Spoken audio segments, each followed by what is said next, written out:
Okay, നമ്മുടെ class start ചെയ്യാം. Good evening. എന്തൊക്കെയാണ് വിശേഷം?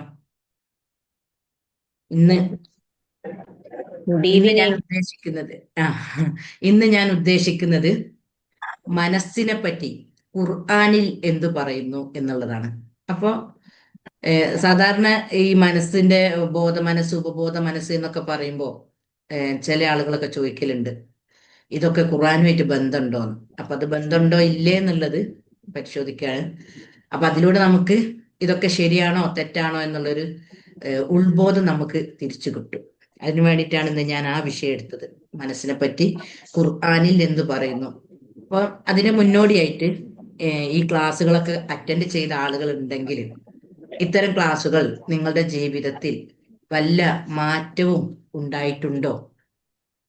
ജീവിതത്തിലെ നമ്മളെ ഓരോ അവസ്ഥകൾ തരണം ചെയ്യാൻ സാധിച്ചിട്ടുണ്ടോ എന്ന് നിങ്ങൾ ഒന്നോ രണ്ടോ ആള് അഭിപ്രായം പറഞ്ഞാൽ എനിക്ക് ഇങ്ങനെ ക്ലാസ് വെക്കണോ, അല്ലെങ്കിൽ നിങ്ങൾക്ക് ഉപകാരം ഇല്ലെങ്കിൽ പിന്നെ നമുക്ക് ഇതിന്റെ ആവശ്യമില്ലല്ലോ. എനിക്ക് അങ്ങനെ ഒരു തീരുമാനം എടുക്കാൻ പറ്റും. അതുകൊണ്ടാണ് ഞാൻ ചോദിക്കുന്നത്. ആരെങ്കിലും അഭിപ്രായം ഒന്നോ രണ്ടോ ആള് പറയാം, ഇത്തരം ക്ലാസ്സിലൂടെ നിങ്ങൾക്കുണ്ടായ മാറ്റങ്ങൾ. ഓക്കെ. ഹലോ, ആ, അസ്സലാമു അലൈക്കും. വാലേക്കും സ്സലാം. മൈമുൻതാത്ത കേറിയണല്ലേ? ആ, ഓക്കെ. കേറി. ഉം ഉം. മാറ്റങ്ങൾ തന്നെയാണ്. ക്ലാസ് ഒഴിവാക്കാനും പറ്റൂല. ക്ലാസ് മാറ്റങ്ങൾ തന്നെയാണ്. ആ, ഓക്കെ. മാറ്റങ്ങൾ എന്ന് പറഞ്ഞാൽ എനിക്ക് ഈ കാലം വരെ ഇല്ലാത്ത ഒരു പണിയാണ് എനിക്ക് കിട്ടിയിരിക്കുന്നത്. എനിക്ക് പണി കിട്ടി. ആ, എനിക്ക് ജീവിക്കാനുള്ള ഒരു മാർഗം, എനിക്ക് വലിയ ഇത് അല്ലെങ്കിൽ എനിക്ക് ജീവിക്കാനുള്ള ഒരു മാർഗം എനിക്ക് കിട്ടിയിരിക്കുന്നത്. അത് പിന്നെ അതല്ല, പല പ്രശ്നങ്ങളുള്ള ആളാണ്, പക്ഷെ മനസ്സിന് സമാധാനമുണ്ട്. ഉം. അപ്പൊ നിങ്ങള് പണി തീവ്രമായി കിട്ടണം എന്ന് ആഗ്രഹിച്ച് ആ EFT ടെക്നിക്കും ആഗ്രഹിച്ച് ഞാൻ ഒക്കെ എഴുതിയും പ്രയോഗിച്ച് വെച്ചിരുന്നു. ആ ആ ഞാൻ എഴുതിയും വെച്ചിരുന്നു. ആ ക്ലാസ്സിൽ അന്ന് പറഞ്ഞു എന്നോട് തന്നിരുന്നല്ലോ അല്ലേ, എന്താ എഴുതണ്ടേ? എന്നോട് പറഞ്ഞല്ലേ എഴുതിയെക്കാനൊക്കെ. ആ ആ ആ, അപ്പൊ ഓക്കെ. ഞാൻ ആ, അതേമാതിരി ഉം, ചെയ്ത് എനിക്ക് അള്ളാന്റെ തൗഫീഖോട് കൂടി എനിക്ക് നിങ്ങൾ ആ ക്ലാസ്സിലൂടെ എനിക്കൊരു മാറ്റം കിട്ടി. ഓക്കെ. അൽഹംദുലില്ലാ. ആ ആ അള്ളാഹു നിങ്ങൾക്ക് ഇഞ്ഞും അതിനുള്ള ഗുണം നിങ്ങൾക്ക് അള്ളാഹു തരും. എനിക്ക് നല്ലൊരു മാറ്റമാണ് എനിക്ക് കിട്ടിയിട്ടുള്ളത്. എനിക്ക് എന്റെ മോളിപ്പോ ഒന്ന് വിളിച്ചാണ്ട് പറഞ്ഞ് പൈസ വേണം, പരീക്ഷയ്ക്ക് പൈസ വേണം, വാലിന് പൈസ വേണം, ആയിക്കോട്ടെ ഞാൻ ജോല നമ്പർ അയച്ചോണ്ട ഞാൻ ഗൂഗിൾ പേ വിലക്കൊന്നും ചെയ്യിച്ചോളാം പറഞ്ഞു. അതിനൊക്കെ ഇപ്പൊ ധൈര്യം വന്ന് ഇപ്പൊ നമുക്ക് കിട്ടിയിട്ടുണ്ട്, പണി ആ കിട്ടിയിട്ടുണ്ട്. അതന്നെ. അല്ലെങ്കിൽ വിഷമിച്ചിരിക്കണം മക്കൾ ഇങ്ങനെ ആവശ്യപ്പെടുമ്പോ. വിഷമിച്ചിരിക്കണം. ഭർത്താക്കന്മാരില്ലാതിരിക്കുക. ആ, അതെ, ഭർത്താക്കന്മാര് മരണപ്പെടുക, മക്കള് കയ്യിലുണ്ടാവുക, ജോലി ഇല്ലാതിരിക്കുക, അങ്ങനെ അതെ, പ്രയാസപ്പെട്ട ഒരു വ്യക്തിയാണ്. അപ്പൊ എന്റെ ക്ലാസ് ചെയ്ത സമയത്തൊന്നും ജോലി ഇല്ല ഇനി. അപ്പൊ ഞാൻ പറഞ്ഞു, നിങ്ങൾ നിങ്ങളിലൂടെയാണ് ശുഭപ്രതീക്ഷയോടെ കിട്ടിയിട്ടുള്ളത്. ഏ നിങ്ങളിലൂടെയാണ് കിട്ടിയിരിക്കുന്നത് ആ നമുക്ക്. ശുഭപ്രതീക്ഷയോടെ നിങ്ങൾ EFT ചെയ്തുകൊണ്ട് നിങ്ങളെ ആഗ്രഹങ്ങൾ സൃഷ്ടാവിനോട് പറയാ, തീർച്ചയായിട്ടും കിട്ടും എന്ന് വാക്ക് കൊടുത്ത ഒരു വ്യക്തിയാണ് ഞാൻ. അതിലൂടെ അള്ളാന്റെ അനുഗ്രഹത്താല് കിട്ടും ചെയ്ത്. ഇനി ഇങ്ങനെ ആർക്കെങ്കിലും അഭിപ്രായം ഉണ്ടെങ്കിൽ പറയാം. എന്തെങ്കിലും ഇനി ഹെൽത്ത് സംബന്ധമായിട്ടൊക്കെ മാറ്റം വന്നതോ, അല്ലെ മനസ്സിന് ഏഹ്, ഏഹ്, ഒരു സ്ട്രോങ് ആയ ഒരു അവസ്ഥ കിട്ടിയതോ എന്തെങ്കിലും പിന്നെ ഉണ്ടെങ്കിൽ. മേല് വേദനക്ക്, കൈയും കാലും വേദനക്ക് ഇപ്പൊ ജോലി എടുത്ത് കുറച്ച് ദിവസം ഒരു വേദന, ഇപ്പൊ ആ വേദനയും വരുത്തൊന്നും എനിക്കില്ല. പിന്നെ ഇത് മെഡിറ്റേഷൻ ചെയ്യലുണ്ടോ? മെഡിറ്റേഷൻ ഞാൻ നിങ്ങളെ ഇതിൽ യൂട്യൂബ് നോക്കുമല്ലോ, ഇതിലുണ്ടല്ലോ. ആ ആ ആ അതിന് കിട്ടാൻ ഞാൻ ഇവരോട് പറയും, മരുകളോട് പറയും ഞാൻ. ഉം ഉം ഉം. അപ്പൊ ഇപ്പൊ ഞാൻ ഓലെടുത്ത് ഓളോട് കാര്യം പറഞ്ഞൊക്കെ ഡിലീറ്റ് ചെയ്ത് തന്നൊക്കെ നന്നാക്കി തന്നപ്പോ എനിക്ക് ഉം ഉം ഉം. ഇനി ആർക്കെങ്കിലും സാധാരണ അഭിപ്രായം ഉണ്ടെങ്കിൽ പറയാം. ആ, ഞാൻ ക്ലാസ്സിലേക്ക് പ്രവേശിക്കുകയാണ്. ആയിക്കോട്ടെ. ഉം. ഇനി ആർക്കും ഉണ്ടോ പറയാന്? ഇല്ലെങ്കിൽ ഞാൻ വേഗം ക്ലാസ് തുടങ്ങാം. അപ്പൊ ഇന്ന് ഏഹ്, പറയുന്നുണ്ടോ ആരെങ്കിലും? ആ, സുഹറക്കല്ലേ മീറ്റിംഗ്, എന്തോ ഒരു ക്ലാസ് ഉണ്ട് പറഞ്ഞ്. ആ സുഹറയാണോ അത്?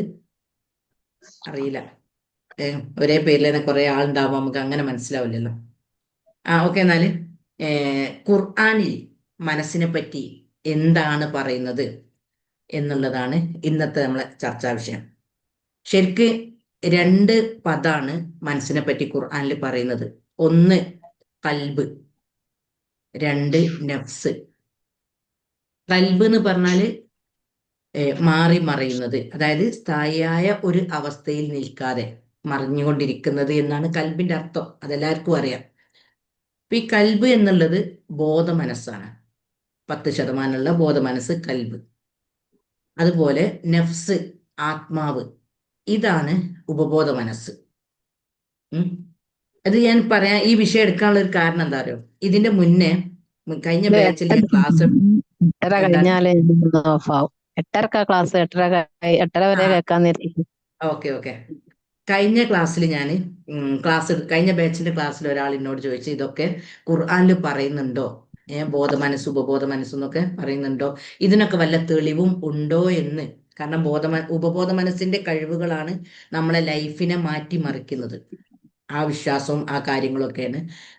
അതിൽ അങ്ങനെ ഒരു അവയർനെസ് കിട്ടിയ ഒരാള് പിന്നെ രോഗിയാവാതെ ദരിദ്രനാവാതെ ജീവിക്കാൻ കഴിയും.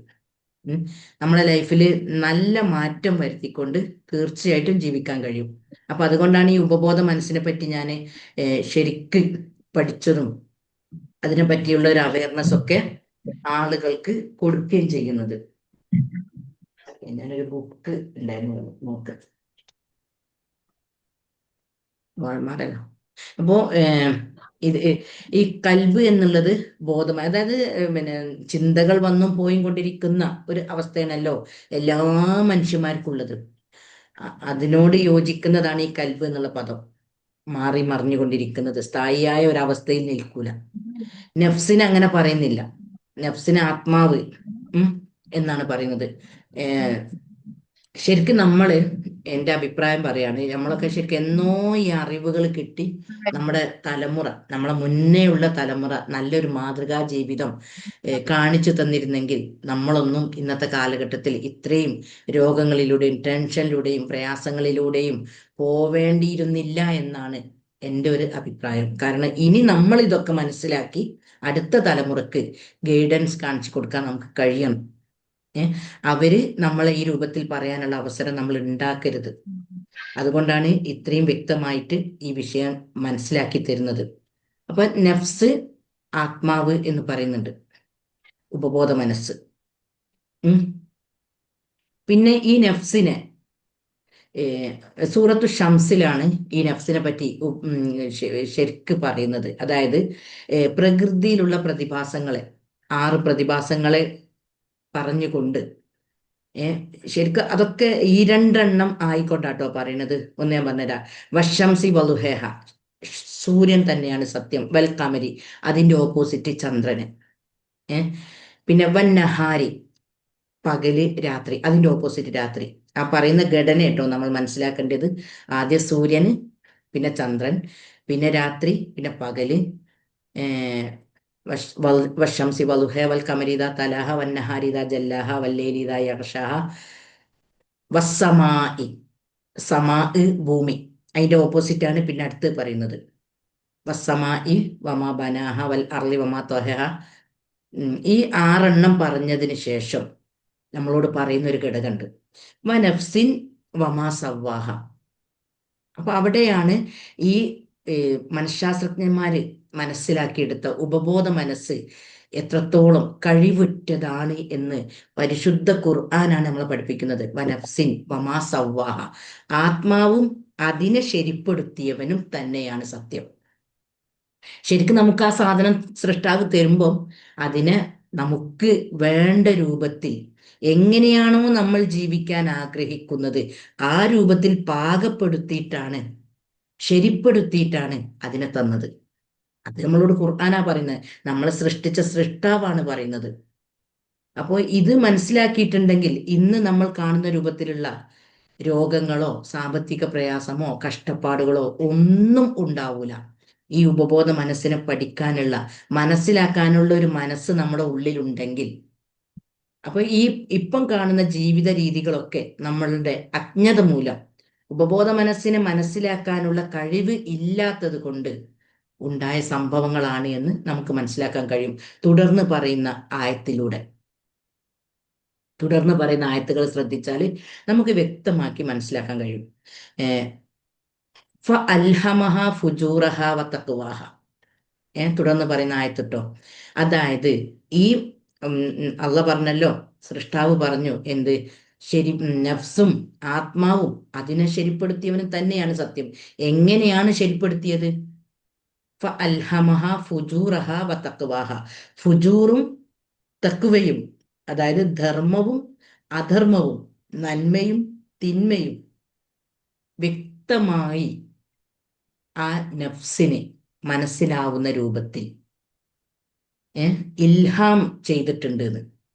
അതായത് ഓരോ വ്യക്തിയുടെ ഉള്ളിലും നന്മ എന്താണ് തിന്മ എന്താണ് എന്ന് വ്യക്തമാക്കി കൊടുത്തിട്ടുണ്ട്. കാരണം ഒരാൾ പോലും മോഷണം നല്ലൊരു സ്വഭാവമാണ് എന്ന് ഇന്ന് വരെ ഒരാൾ പറഞ്ഞില്ല. പറഞ്ഞിനോ? മോഷണം തെറ്റാണ് എന്നുള്ള വ്യക്തമായ ഒരു സംഭവമാണ്. അതേപോലെ കളവ് പറയാ എന്നുള്ളതും മോശമായ ആ ചെയ്യാൻ പാടില്ലാത്ത, അതായത് ഫുജൂറാണ് എന്നുള്ളത് വ്യക്തമാണ്. ഫുജൂർ എന്ന് പറഞ്ഞാൽ അധർമ്മം, ചെയ്യാൻ പാടില്ലാത്തത്, തിന്മ. ഇങ്ങനെ ഭൂമിയിൽ നമ്മളെ ഈ ജീവിത ചുറ്റുപാടുമായി നോക്കുമ്പോൾ എല്ലാം രണ്ടെണ്ണം. അപ്പൊ നേരത്തെ പറഞ്ഞല്ലോ, പ്രകൃതി പ്രതിഭാസങ്ങളെ പറഞ്ഞപ്പം ഒക്കെ ഈ രണ്ടായിട്ടാണ് കാണിച്ചു തന്നത് സൃഷ്ടാവ്. രാത്രി പകല്, ആകാശം ഭൂമി, സൂര്യൻ ചന്ദ്രൻ.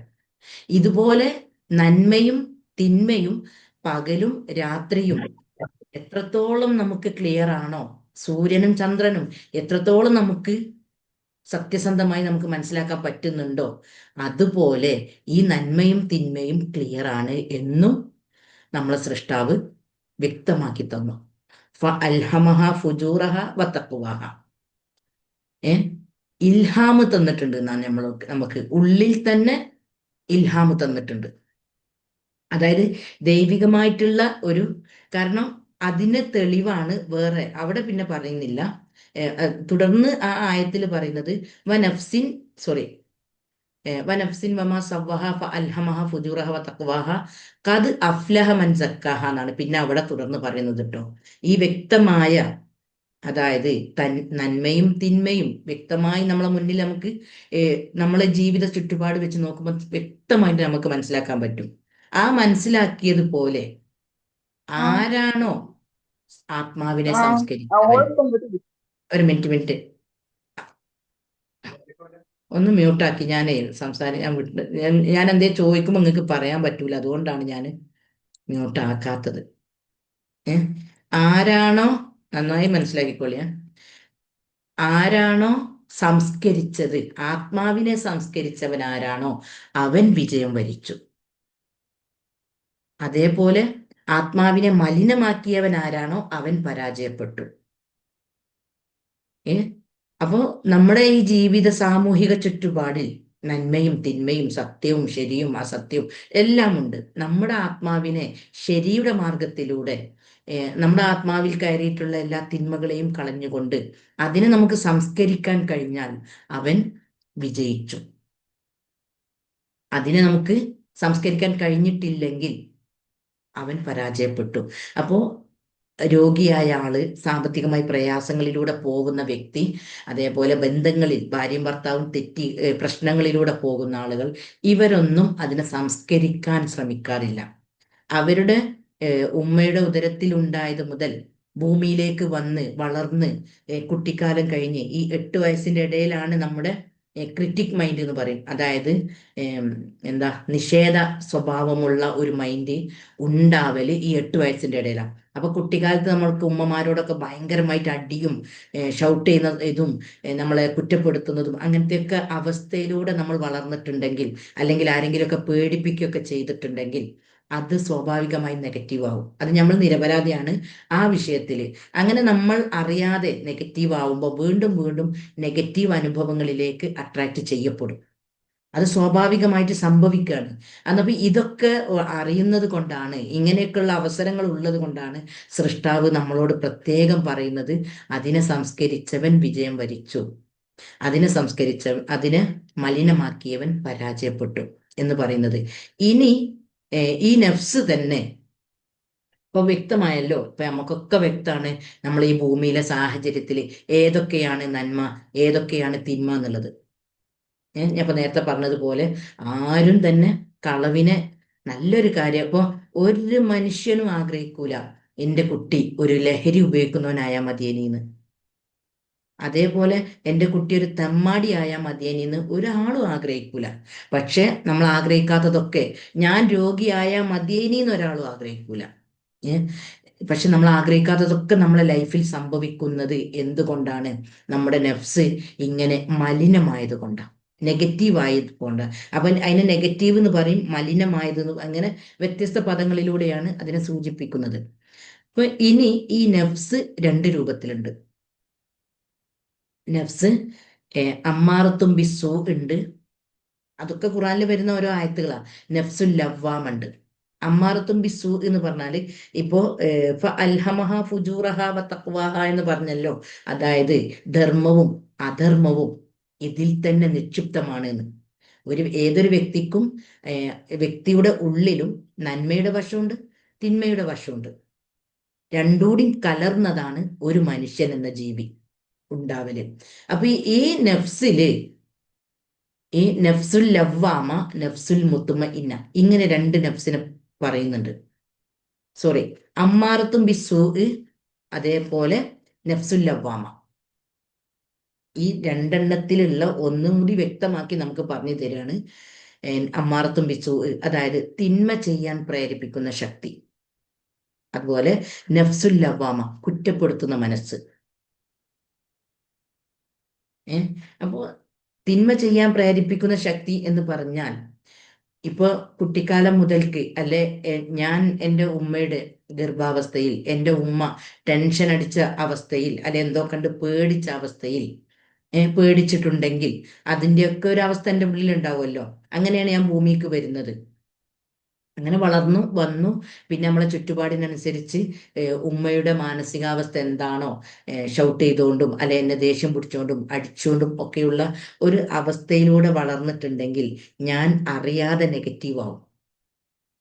അങ്ങനെ അറിയാതെ എൻ്റെ ഉള്ളിലുള്ള ആ ശക്തി തിന്മ ചെയ്യാൻ പ്രേരിപ്പിക്കുന്ന ഒരു ധ്വനിയായിരിക്കും ഉള്ളിലുണ്ടാവല്. അതായത് ട്രസ്റ്റ് രൂപപ്പെടുന്ന സന്ദർഭങ്ങൾ, ഇതിന്റെ സൈക്കോളജിക്കൽ വശം വേറുണ്ട്, പഠനം നടത്തിയ കാര്യങ്ങൾ. അപ്പൊ ഇതിലൊക്കെ പാകപ്പിഴവുകൾ വരുമ്പോൾ, ഒരൊറ്റ ഉദാഹരണം ഞാൻ പറഞ്ഞുതരാം. ഒരു പ്രസവം കഴിഞ്ഞ് 6 മാസത്തിനിടയിലുള്ള ഒരു കുട്ടി, നമ്മൾ ആ കുട്ടികളെ തീരെ ശ്രദ്ധിക്കുകയില്ല. കാരണം എവിടെയെങ്കിലും പാല് കൊടുത്തിട്ട് കടത്തും, കുട്ടി കരയുമ്പോൾ പിന്നെ വരും, എന്നിട്ട് പിന്നെ തൊട്ടിലേക്ക് എടുത്തിടും. ഇങ്ങനെ ഒരു അവസ്ഥയാണല്ലോ. കാരണം നമ്മളെ പണിയും നമ്മളെ ചുറ്റുപാടും നമുക്ക് വലുത്, നമ്മളെ മുന്നിലുള്ള മക്കളെല്ലാം നമുക്ക് വലുത്. അപ്പോൾ ഒരു തലമുറയാണ്.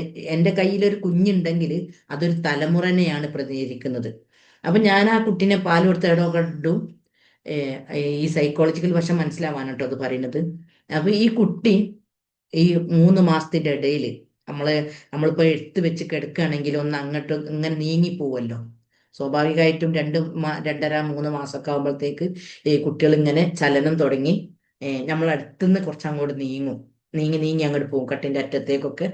ഈ സമയത്ത് നമ്മൾ ആ കുട്ടിനെ നമ്മളടുത്തേക്ക് അടുപ്പിച്ച് നമ്മളെ കൂടെ നിർത്തണം എന്നുള്ളതാണ് സൈക്കോളജിക്കലായിട്ട് പറയുന്ന ഒരു വശം. അതിലൂടെ ആ കുട്ടിക്ക് എനിക്ക് കെയർ തരാൻ ആളുണ്ട്, ആ ഒരു വിശ്വാസം രൂപപ്പെടുന്നതാണ്. അതുപോലെ ഈ 2 വയസ്സിന്റെ ഇടയ്ക്ക് ഈ കുട്ടികളുമായിട്ടുള്ള നമ്മള് കെയറിങ് വലിയ ഒരു വിഷയമാണ്. അപ്പൊ എനിക്ക് എൻ്റെ ക്ലാസ് കഴിഞ്ഞ ഒരു വ്യക്തി എന്നോട് പറയാൻ പറഞ്ഞിട്ടുണ്ട്, അത് ഞാൻ പിന്നീട് പറയാം. കാരണം ആ വ്യക്തിയൊക്കെ ഈ 2 വയസ്സിന്റെ ഇടയിലും അതുപോലെ 3 വയസ്സിന്റെ ഇടയിലൊക്കെ അനുഭവിച്ച പ്രയാസം കാരണം ഇപ്പോഴും ടെൻഷന് മരുന്ന് കുടിച്ചുകൊണ്ടിരിക്കുകയാണ്. അപ്പൊ അത് ജനങ്ങളിലേക്ക് എത്തണം. ഈ പ്രായം എന്ന് പറയുന്നത് ഭയങ്കര ഗൗരവമുള്ള ഒരു വിഷയമാണ് എന്ന് എത്തണം എന്നുള്ള നിലക്ക് എനിക്ക് വോയിസ് ഇട്ട് തന്നിട്ടുണ്ട് പറയാൻ വേണ്ടിയിട്ട്. ജനങ്ങൾ ഈ വിഷയം ശ്രദ്ധിക്കും. ഞാനൊക്കെ ഒരുപാട് കഷ്ടപ്പെടുന്നുണ്ട് ഇത്തരം വിഷയങ്ങളിലൂടെ പോന്നിട്ട്. ആ കുട്ടീൻ്റെ 1.5 വയസ്സിൽ തുടങ്ങിയ പ്രശ്നങ്ങളാണെന്നാണ് പറയുന്നത്. അപ്പോൾ ഇതുപോലെയാണ് ഇങ്ങനെ നമ്മൾ അറിയാതെ എന്തായി മാറും? അമ്മാറത്തും ബിസ്സൂ, തിന്മ ചെയ്യാൻ പ്രേരിപ്പിക്കുന്ന ഒരു ശക്തി നമ്മളെ ഉള്ളിൽ വളർന്നു വരുന്നു.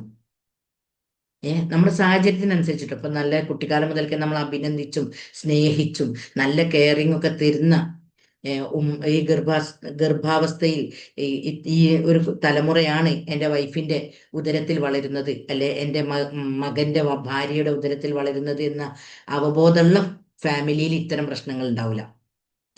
അപ്പൊ ഇങ്ങനെ ബോധമില്ലാത്ത ഇത്തരം കുടുംബങ്ങളിൽ ഇങ്ങനെ ഉണ്ടാകുന്ന ചുറ്റുപാടിൽ ഈ ആളുകൾ, ഈ മക്കൾ വളർന്നു വരുമ്പം അമ്മാറത്തും ബിസു, തിന്മ ചെയ്യാൻ പ്രേരിപ്പിക്കുന്ന ഒരു ശക്തി അറിയാതെ അവരുടെ ഉള്ളിൽ വളർന്നു വരും. അങ്ങനെയൊക്കെയാണ് ഈ ലഹരിയിലേക്കും പലതിലേക്കും കുട്ടികൾ പോയി പോകുന്നത്. ആ കൗമാരപ്രായത്തിലൊക്കെയാണ് ഇത് കൂടുതലായിട്ട് ശക്തിപ്പെടല്. പിന്നെ നഫ്സുൽ ലവ്വാമ, വേറൊന്ന് നമ്മളെ പരിചയപ്പെടുത്തുന്നത് കുറ്റപ്പെടുത്തുന്ന മനസ്സ്. അതായത് ആ മനസ്സിനാണ് നന്മയുടെ കാവലാളുകൾ ഉണ്ടാവുക. അതായത് റഹ്മത്തിന്റെ മലക്കുകൾ പ്രൊട്ടക്ഷൻ ചെയ്യുന്ന ഒരു വിഭാഗമാണ് ഈ കുറ്റപ്പെടുത്തുന്ന മനസ്സ്. അതായത് നമ്മൾ തെറ്റ് ചെയ്തിട്ടുണ്ടെങ്കിൽ നമ്മൾ അറിയാതെ എന്താവും, എന്തിനാണ് ആ തെറ്റ് ചെയ്തത് എന്ന് നമ്മളെ കുറ്റപ്പെടുത്തുന്നു. അത് നന്മ പ്രതിനിധീകരിക്കുന്ന ഒരു മനസ്സാണ് ഈ രൂപത്തിൽ ഉണ്ടാവല്. അങ്ങനെ ഈ കുറ്റപ്പെടുത്തുന്ന മനസ്സാണ് ഇപ്പൊ ഇതില് രണ്ടെണ്ണത്തിൽ, ഇപ്പൊ നേരത്തെ പറഞ്ഞല്ലോ, തിന്മ ചെയ്യാൻ പ്രേരിപ്പിക്കുന്ന നഫ്സും അതേപോലെ കുറ്റപ്പെടുത്തുന്ന നഫ്സും, നഫ്സുൽ ലവ്വാമ. ഈ രണ്ടെണ്ണത്തിൽ ഏതാണോ നമ്മളെ ലൈഫിൽ വളർന്നത്, നല്ലോണം ശ്രദ്ധിക്കാം. നമ്മളെ സാഹചര്യങ്ങൾക്കനുസരിച്ചും നമ്മളെ കുട്ടിക്കാലം മുതൽക്ക് ടീനേജ് കഴിഞ്ഞ് പിന്നെ ജീവിതത്തിൽ പല പ്രശ്നങ്ങളിലൂടെ മുന്നോട്ട് പോകുമ്പം ഇതിലേതാണോ വളർന്നത്, ഈ രണ്ടെണ്ണത്തിൽ ഒന്ന് വളരും. ഒന്നുകിൽ തിന്മ ചെയ്യാൻ പ്രേരിപ്പിക്കുന്ന ശക്തിയാവും വളരുക. അതാവുമ്പോൾ നമ്മൾ കളവ് പറയും, മറ്റുള്ളവരുടെ മറ്റുള്ളവരുടെ സാധനങ്ങളൊക്കെ മോഷ്ടിക്കും, അല്ലെങ്കിൽ തെറ്റിന്റെ ഒരു പാതയിലൂടെ നമ്മൾ അറിയാതെ പോയിക്കൊണ്ടിരിക്കും. ശരിക്കും നമുക്ക് ചെയ്യാനൊന്നും ഇഷ്ടം ഉണ്ടാവില്ല, പക്ഷെ നമ്മൾ പലപ്പോഴും അല്ലെ ചീത്ത കൂട്ടുകെട്ടിലൊക്കെ പെടും, ചീത്ത അയൽവാസികളും അങ്ങനെ നമുക്ക് നല്ലൊരു സ്വസ്ഥമായിട്ടുള്ള ഒരു ജീവിതം നമുക്ക് ജീവിക്കാൻ കഴിയൂല. തിന്മ പ്രേരിപ്പിക്കുന്ന ഒരു ശക്തിയാണ് നമ്മുടെ ഉള്ളിൽ, നെഗറ്റീവാണ് വളർന്നതെങ്കിൽ അതിന്റെ പേരാണ് നെഗറ്റീവ്. നമ്മുടെ എനർജി, ആത്മാവ്, നഫ്സ് നെഗറ്റീവായിട്ടാണ് എത്തിപ്പെട്ടതെങ്കിൽ, വളർന്ന് ആയതെങ്കിൽ നമുക്ക് ഈ അവസ്ഥകളിലൂടെ ഒക്കെ നമ്മൾ പോകും.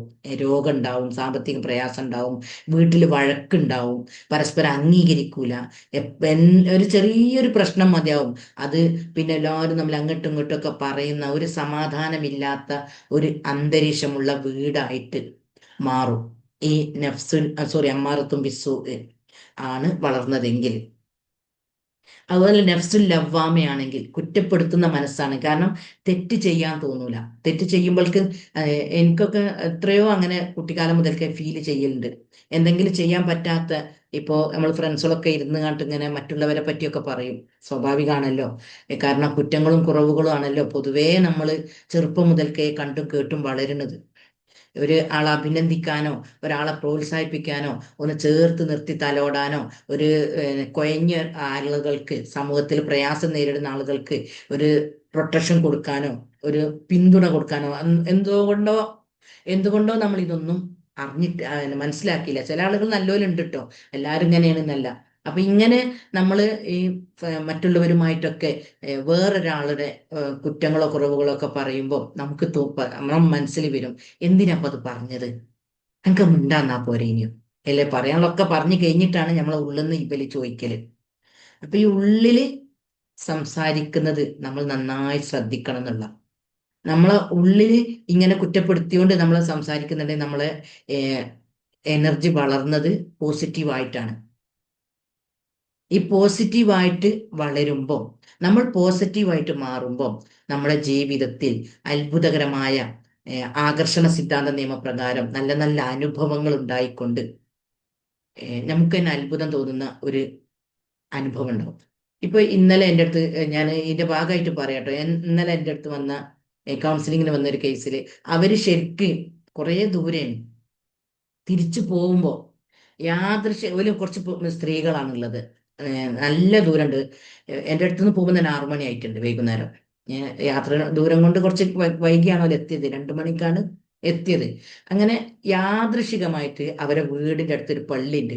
ആ പള്ളിയിൽ നിൽക്കുന്ന എന്താ കുത്തുബ പറയുന്ന ആള്, അല്ല എന്താ ഇമാമ് നിൽക്കുന്ന ആളാണ് ഓലെ കൂടെ ആ ബസ്സിൽ ഞാൻ എൻ്റെ അടുത്തുള്ള സ്ഥലത്ത് നിന്ന് കയറിയപ്പോൾ വേറെ അരീക്കോട് നിന്ന് വരുന്ന ബസ്സായിരുന്നു, അതിൽ കയറിയിട്ടുണ്ട്. അപ്പൊ ശരിക്കും അവർക്ക് പേടിയില്ലാതെ അവരെ നാട്ടിലേക്ക് അവർക്ക് എത്താൻ പറ്റി. ഇങ്ങനെ നമുക്ക് അത്ഭുതം, അപ്പൊ അവർക്ക് തന്നെ അത്ഭുതം ഫീൽ ചെയ്തുകൊണ്ട് ഇന്ന് ഷെയർ ചെയ്ത്. ഇങ്ങനെ നമ്മളെ ലൈഫിൽ പല, നമുക്ക് എന്തോ ഒരു കാവല്, ആ വ്യക്തി ക്ലാസ്സിൽ അറ്റൻഡ് ചെയ്ത് EFT, ഇമോഷൻ ഫ്രീഡം ടെക്നിക്കിലൂടെ അവരുടെ പ്രശ്നങ്ങളൊക്കെ റിമൂവ് ചെയ്ത് നല്ല മാറ്റം, മരുന്നൊക്കെ നിർത്തിക്കൊണ്ടിരിക്കുന്നുണ്ട് എന്ന് പറഞ്ഞേ.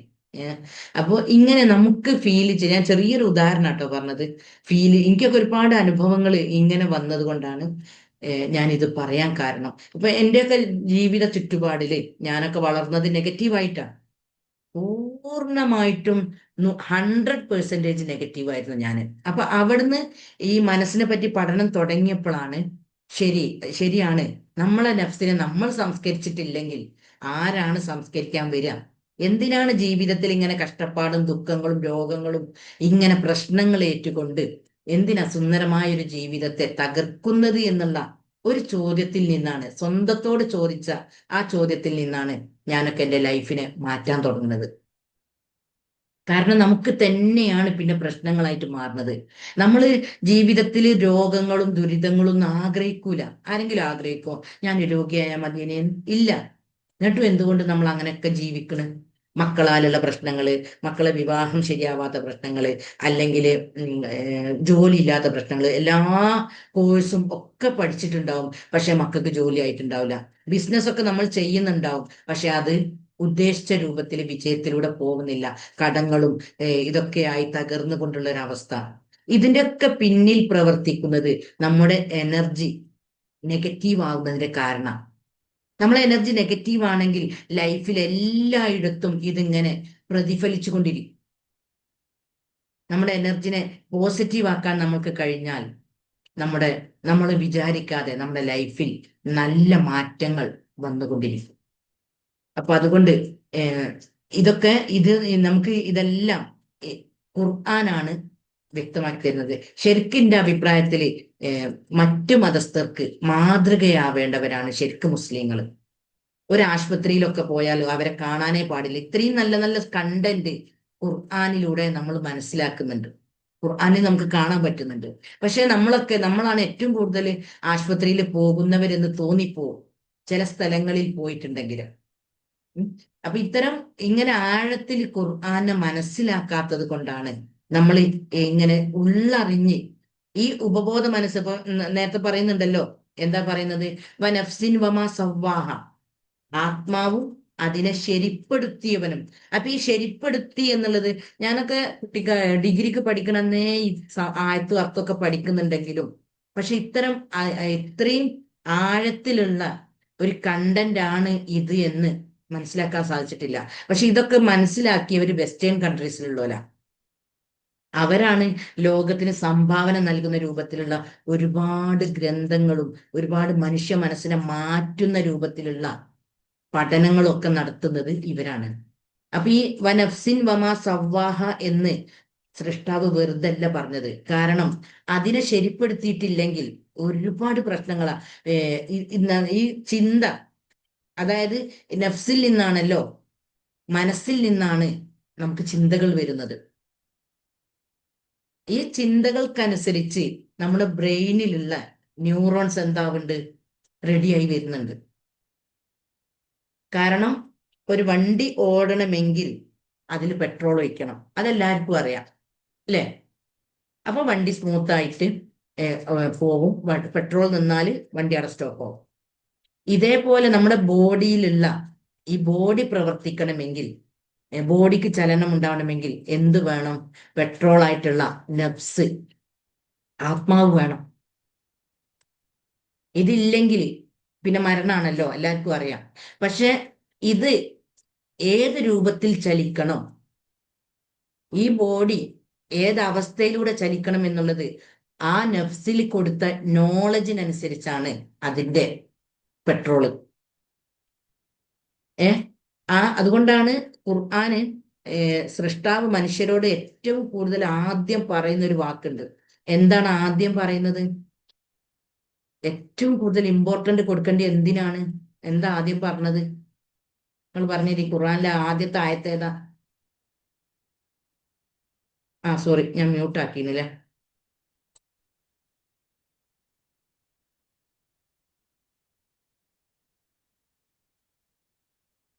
ആ ഏതാണ് ഫസ്റ്റ് ഇറങ്ങിയ ആയത്തേതാ? നിങ്ങൾ പണം സമ്പാദിക്കൂന്നല്ല. اقرأ باسم നിങ്ങൾ ربك الذي خلق. ആ സൃഷ്ടിച്ചവനായ നിന്റെ നാഥന്റെ നാമത്തിൽ നീ അറിവ് നേടുക. നോളജിനാണ് ഇമ്പോർട്ടന്റ് കൊടുത്തത്. കാരണം നമ്മുടെ ഉള്ളിലുള്ള ഇന്ധനം, നമ്മളെ ഉള്ളിലുള്ള ആ സോഴ്സ് നോളജ്, നല്ല നോളജ് കിട്ടിയിട്ടുണ്ടെങ്കിൽ നല്ലതായിട്ട് മാറും. അത് നമുക്ക് ബ്ലാങ്ക് ആയിട്ടാണ് തന്നത്. ആ ബ്ലാങ്ക് ആയി തന്ന അതില് ആ ഏത് പാത്രത്തിൽ നിന്നാണോ നമുക്ക് കിട്ടുന്നത് അതിന്റെ ഫീലിങ്സ് അതിൽ പിടിക്കുന്നുണ്ട്. ഈ ഒരു ബോധം ഉണ്ടെങ്കിൽ ഒരു ഗർഭിണിയും എന്താവൂല, ടെൻഷൻ അടിക്കാൻ പോവില്ല. ഇതിന്റെയൊക്കെ റിസൾട്ടുകളാണോ നമുക്ക് കിട്ടുന്ന കുഞ്ഞുങ്ങൾ എന്ന് പഠനം നടത്തിക്കൊണ്ടിരിക്കുകയാണ് ഇപ്പോ. കാരണം ഒരുപാട് പ്രശ്നങ്ങൾ അടങ്ങിയ കുട്ടികൾ ഉണ്ടാവാനുള്ള കാരണം നമ്മുടെ മനസ്സ് ടെൻഷനിലൂടെ പോയിട്ടാണോ അല്ലയോ?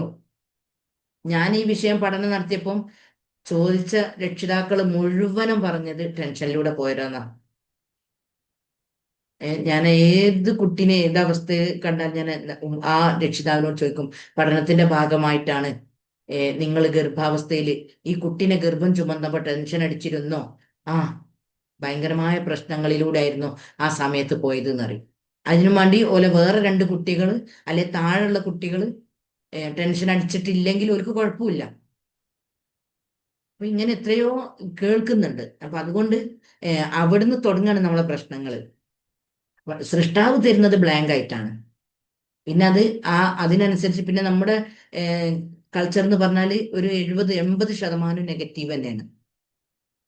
എല്ലാ ഫാമിലിയിലും എടുത്താലും ആ ഫാമിലിന്റെ ഉള്ളിലൊക്കെ പൊട്ടിത്തെറികളും വഴക്കുകളും കച്ചറയും ഇതൊക്കെ ആയതുകൊണ്ട് ഒരു സമാധാന അന്തരീക്ഷം കുട്ടികൾക്ക് വളരാനില്ലപ്പെന്ന്. അപ്പോൾ അങ്ങനെ ഈ കുട്ടികളിലേക്ക് വീണ്ടും വീണ്ടും നെഗറ്റീവുകൾ വന്ന് രോഗങ്ങളും പ്രയാസങ്ങളുമുള്ള നെഗറ്റീവായ ഒരു ചുറ്റുപാടിലേക്കാണ് ഈ കുട്ടികൾ വളർന്നു വരുന്നത്. എന്നിട്ട് പിന്നീട് എത്രയോ രോഗമുള്ള ആളുകൾ, പല പ്രശ്നങ്ങളുള്ള ആളുകൾ കൗൺസിലിങ്ങിന് വരുമ്പോൾ ഞാൻ ചോദിക്കും, വേര് കിട്ടണം. ഓൽക്കൊക്കെ എന്തുകൊണ്ട് ഈ അവസ്ഥയിൽ എത്തിപ്പെട്ടു. അപ്പൊ ഈ വേരുകൾ തേടി നമ്മൾ പോകുമ്പോ നിസ്സാര കാര്യങ്ങളായിരിക്കും ഉണ്ടാവല്. ഇപ്പൊ ഞാൻ 1-2 ഉദാഹരണം ഞാൻ പറഞ്ഞുതരാം. സ്ഥലം വാങ്ങിയതിന്റെ പേരിൽ, അതായത് ഞാൻ ഇപ്പോ ഒരു സ്ഥലം വാങ്ങാൻ ഉദ്ദേശിച്ചിട്ടുണ്ടെങ്കിൽ വേറൊരാൾ കണ്ണു വെച്ചിട്ടുണ്ടാവും ആ സ്ഥലം. എന്നിട്ട് ഞാൻ വാങ്ങിയത് ഇഷ്ടപ്പെടാതെ ആ വ്യക്തികള് എനിക്കു വേണ്ടി എന്തൊക്കെയോ ചെയ്യുന്നു, അല്ലെ എനിക്കു വേണ്ടി ശത്രുതാ മനോഭാവം വെച്ച് പുലർത്തുന്നു എന്നുള്ള ഒരു തോട്ട് ഞാൻ എൻ്റെ ഉള്ളിലേക്ക് കൊടുത്തിട്ടുണ്ടെങ്കിൽ, പിന്നെ എൻ്റെ ലൈഫിൽ എന്ത് സംഭവിക്കുമ്പോഴും അവരെന്തോ എനിക്കെതിരെ പ്രവർത്തിക്കുന്നുണ്ടോ, അവർക്ക് എന്നോട് അസൂയയുണ്ടോ, അവരെന്തൊക്കെയോ ചെയ്തിട്ടാണോ എൻ്റെ ഈ പ്രശ്നങ്ങളൊക്കെ, ആ ഒരു ചിന്ത എൻ്റെ ഉള്ളിലേക്ക് കൊടുക്കുമ്പോൾ പിന്നെ എൻ്റെ ജീവിതം തകരാൻ അത് മാത്രം മതി. ഇങ്ങനെയൊക്കെ ഒരുപാട് അനുഭവങ്ങൾ വരുന്നുണ്ട്. അപ്പൊ ഇതിലൂടെയൊക്കെ എന്താ സംഭവിക്കുന്നത്? നമ്മുടെ അപ്പൊ നല്ലൊരു അറിവ് നമുക്ക് കിട്ടിയിട്ടുണ്ടെങ്കിൽ നമ്മൾ ഇത്തരം ചിന്തകളിലേക്ക് പോകില്ല. ഇങ്ങനെ അപ്പൊ നമ്മുടെ എനർജിനെ പോസിറ്റീവ് ആക്കാൻ കഴിഞ്ഞാൽ നമുക്ക് എന്ത് സംഭവിക്കും ജീവിതത്തിൽ? നിങ്ങൾ പറഞ്ഞേരി, നമുക്ക് എന്താ സംഭവിക്കല് പോസിറ്റീവ് ആക്കാൻ കഴിഞ്ഞാല്? നമ്മുടെ ജീവിതം വിജയിക്കും. ആരോഗ്യം ഉണ്ടാവും, സന്തോഷം ഉണ്ടാവും, പിന്നെ സമ്പത്ത് ഉണ്ടാവും. നമ്മൾ സാമ്പത്തികമായിട്ടൊക്കെ പ്രയാസത്തിലൂടെയാണ് പോകുന്നതെങ്കിൽ നമ്മുടെ എനർജി ക്ലീൻ ആയിട്ടില്ല എന്ന് മനസ്സിലാക്കാം. ഇനിയും ഒരുപാട് ക്ലീൻ ആവാനുണ്ട്. എന്തൊക്കെയോ നമ്മുടെ ഉള്ളിൽ അറിയാതെ സ്റ്റോറായ സംഗതികൾ ഉണ്ട് എന്ന് നമുക്ക് മനസ്സിലാക്കാൻ കഴിയും. അപ്പോൾ ഇതൊക്കെയാണ് നമുക്ക് ഖുർആൻ നമ്മളെ മുന്നിൽ നമ്മളെ മനസ്സിനെ പറ്റി മനസ്സിലാക്കി തരുന്ന ഘടകങ്ങൾ. കാരണം വനഫ്സിൻ വമാ സവ്വാഹ, അതിന്റെ ഉള്ളിൽ എല്ലാം ശരിപ്പെടുത്തിയിട്ടുണ്ട്. അതാണല്ലോ നമ്മൾ ഇന്ന് കാണുന്ന എല്ലാ സംഭവങ്ങളും ഒരു മനുഷ്യന്റെ മനസ്സിലുണ്ടായതാണല്ലോ. ഒരു വ്യക്തിയുടെ ഉള്ളിലുള്ള ആശയമാണ് ആ കാണുന്ന സാധനങ്ങൾ. എന്നാലൊരു പക്ഷികൾക്കോ മൃഗങ്ങൾക്കോ ഇങ്ങനെ ഒരു മാറ്റവും വരുത്താൻ സാധിക്കുന്നില്ല. എന്തുകൊണ്ട്?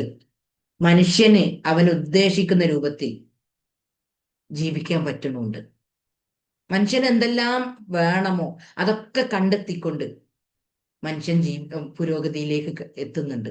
പക്ഷെ ഒരു പക്ഷിക്കും മൃഗങ്ങൾക്കും എന്തിനു കഴിയുന്നില്ല? അപ്പം അവരുടെ ഉള്ളിൽ കൊടുത്തതും മനുഷ്യൻ എന്ന ജീവിയുടെ ഉള്ളിൽ തന്നതും വ്യത്യാസമുണ്ട്. നമുക്ക് വനഫ്സിൻ വമാ സവ്വാഹ എല്ലാം ശരിപ്പെടുത്തിക്കൊണ്ടാണ് തന്നത്. പക്ഷെ നമ്മളോട് ഇതൊന്നും ആരും പറയുന്നില്ല. എനർജി ബേസ് ചെയ്തുകൊണ്ടുള്ള ഒരു പഠനം തന്നെ നമുക്ക് ലഭിക്കുന്നില്ല. നമുക്ക് ആഗ്രഹങ്ങളുണ്ടോ? അത് സാധിപ്പിക്കാൻ ഈ മനസ്സുപയോഗിച്ച് കഴിയും. നമുക്ക് രോഗമുണ്ടോ? അത് ആരോഗ്യമുള്ള അവസ്ഥയിലേക്ക് എത്തിക്കാൻ ഈ മനസ്സുപയോഗിച്ച് കഴിയും. നമുക്ക് സാമ്പത്തിക പ്രയാസമുണ്ടോ? അത് ഈ മനസ്സിന്റെ കഴിവ് ഉപയോഗിച്ച് നമുക്ക് നേടാൻ കഴിയും. അതാണ് വനഫ്സിൻ വമാ സവ്വാഹ.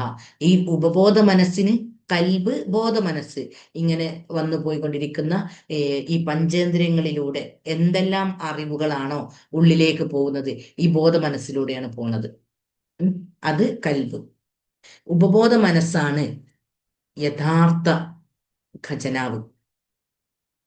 അതിന്റെ കഴിവിനെ നമ്മൾ ശരിക്കും നമ്മുടെ ഈ ചിന്ത എന്നുള്ളത് വേണ്ടാത്ത കാര്യങ്ങളിലേക്ക് ശ്രദ്ധ കൊടുത്തുകൊണ്ട് അറിയാതെ, നമ്മൾ മനഃപൂർവ്വം ഒന്നല്ല, നമ്മൾ അറിയാതെ എങ്ങനെ വേണ്ടാത്ത ഒരുപാട് ചിന്തകൾ കൊടുക്കും. ശരിക്കും നമ്മൾ വെസ്റ്റേൺ കൺട്രീസിലൊക്കെയാണ് ജനിച്ചതെങ്കിൽ ഇത്തരം ഒരു അവയർനെസ് കിട്ടിക്കൊണ്ടാണ് അവിടെയൊക്കെ ജീവിതം തുടങ്ങല്. അവരുടെ ചിന്തകളെ എങ്ങനെ നീക്കണം. അതുകൊണ്ടാണ് ഒരുപാട് ഉയരങ്ങളിലേക്കും ഒരുപാട് കണ്ടുപിടുത്തങ്ങളും ഒക്കെ അത്തരം നാടുകളിൽ സംഭവിക്കുന്നത്. ഇപ്പൊ എന്ത് സാധനം, വിലപ്പെട്ട എന്ത് നല്ല നല്ല സംഗതികൾ നോക്കിയാലും അതൊക്കെ അവിടെ ഉണ്ടായ ഉൽപ്പന്നങ്ങളായിരിക്കും. അതൊക്കെ എന്തുകൊണ്ടാണ്?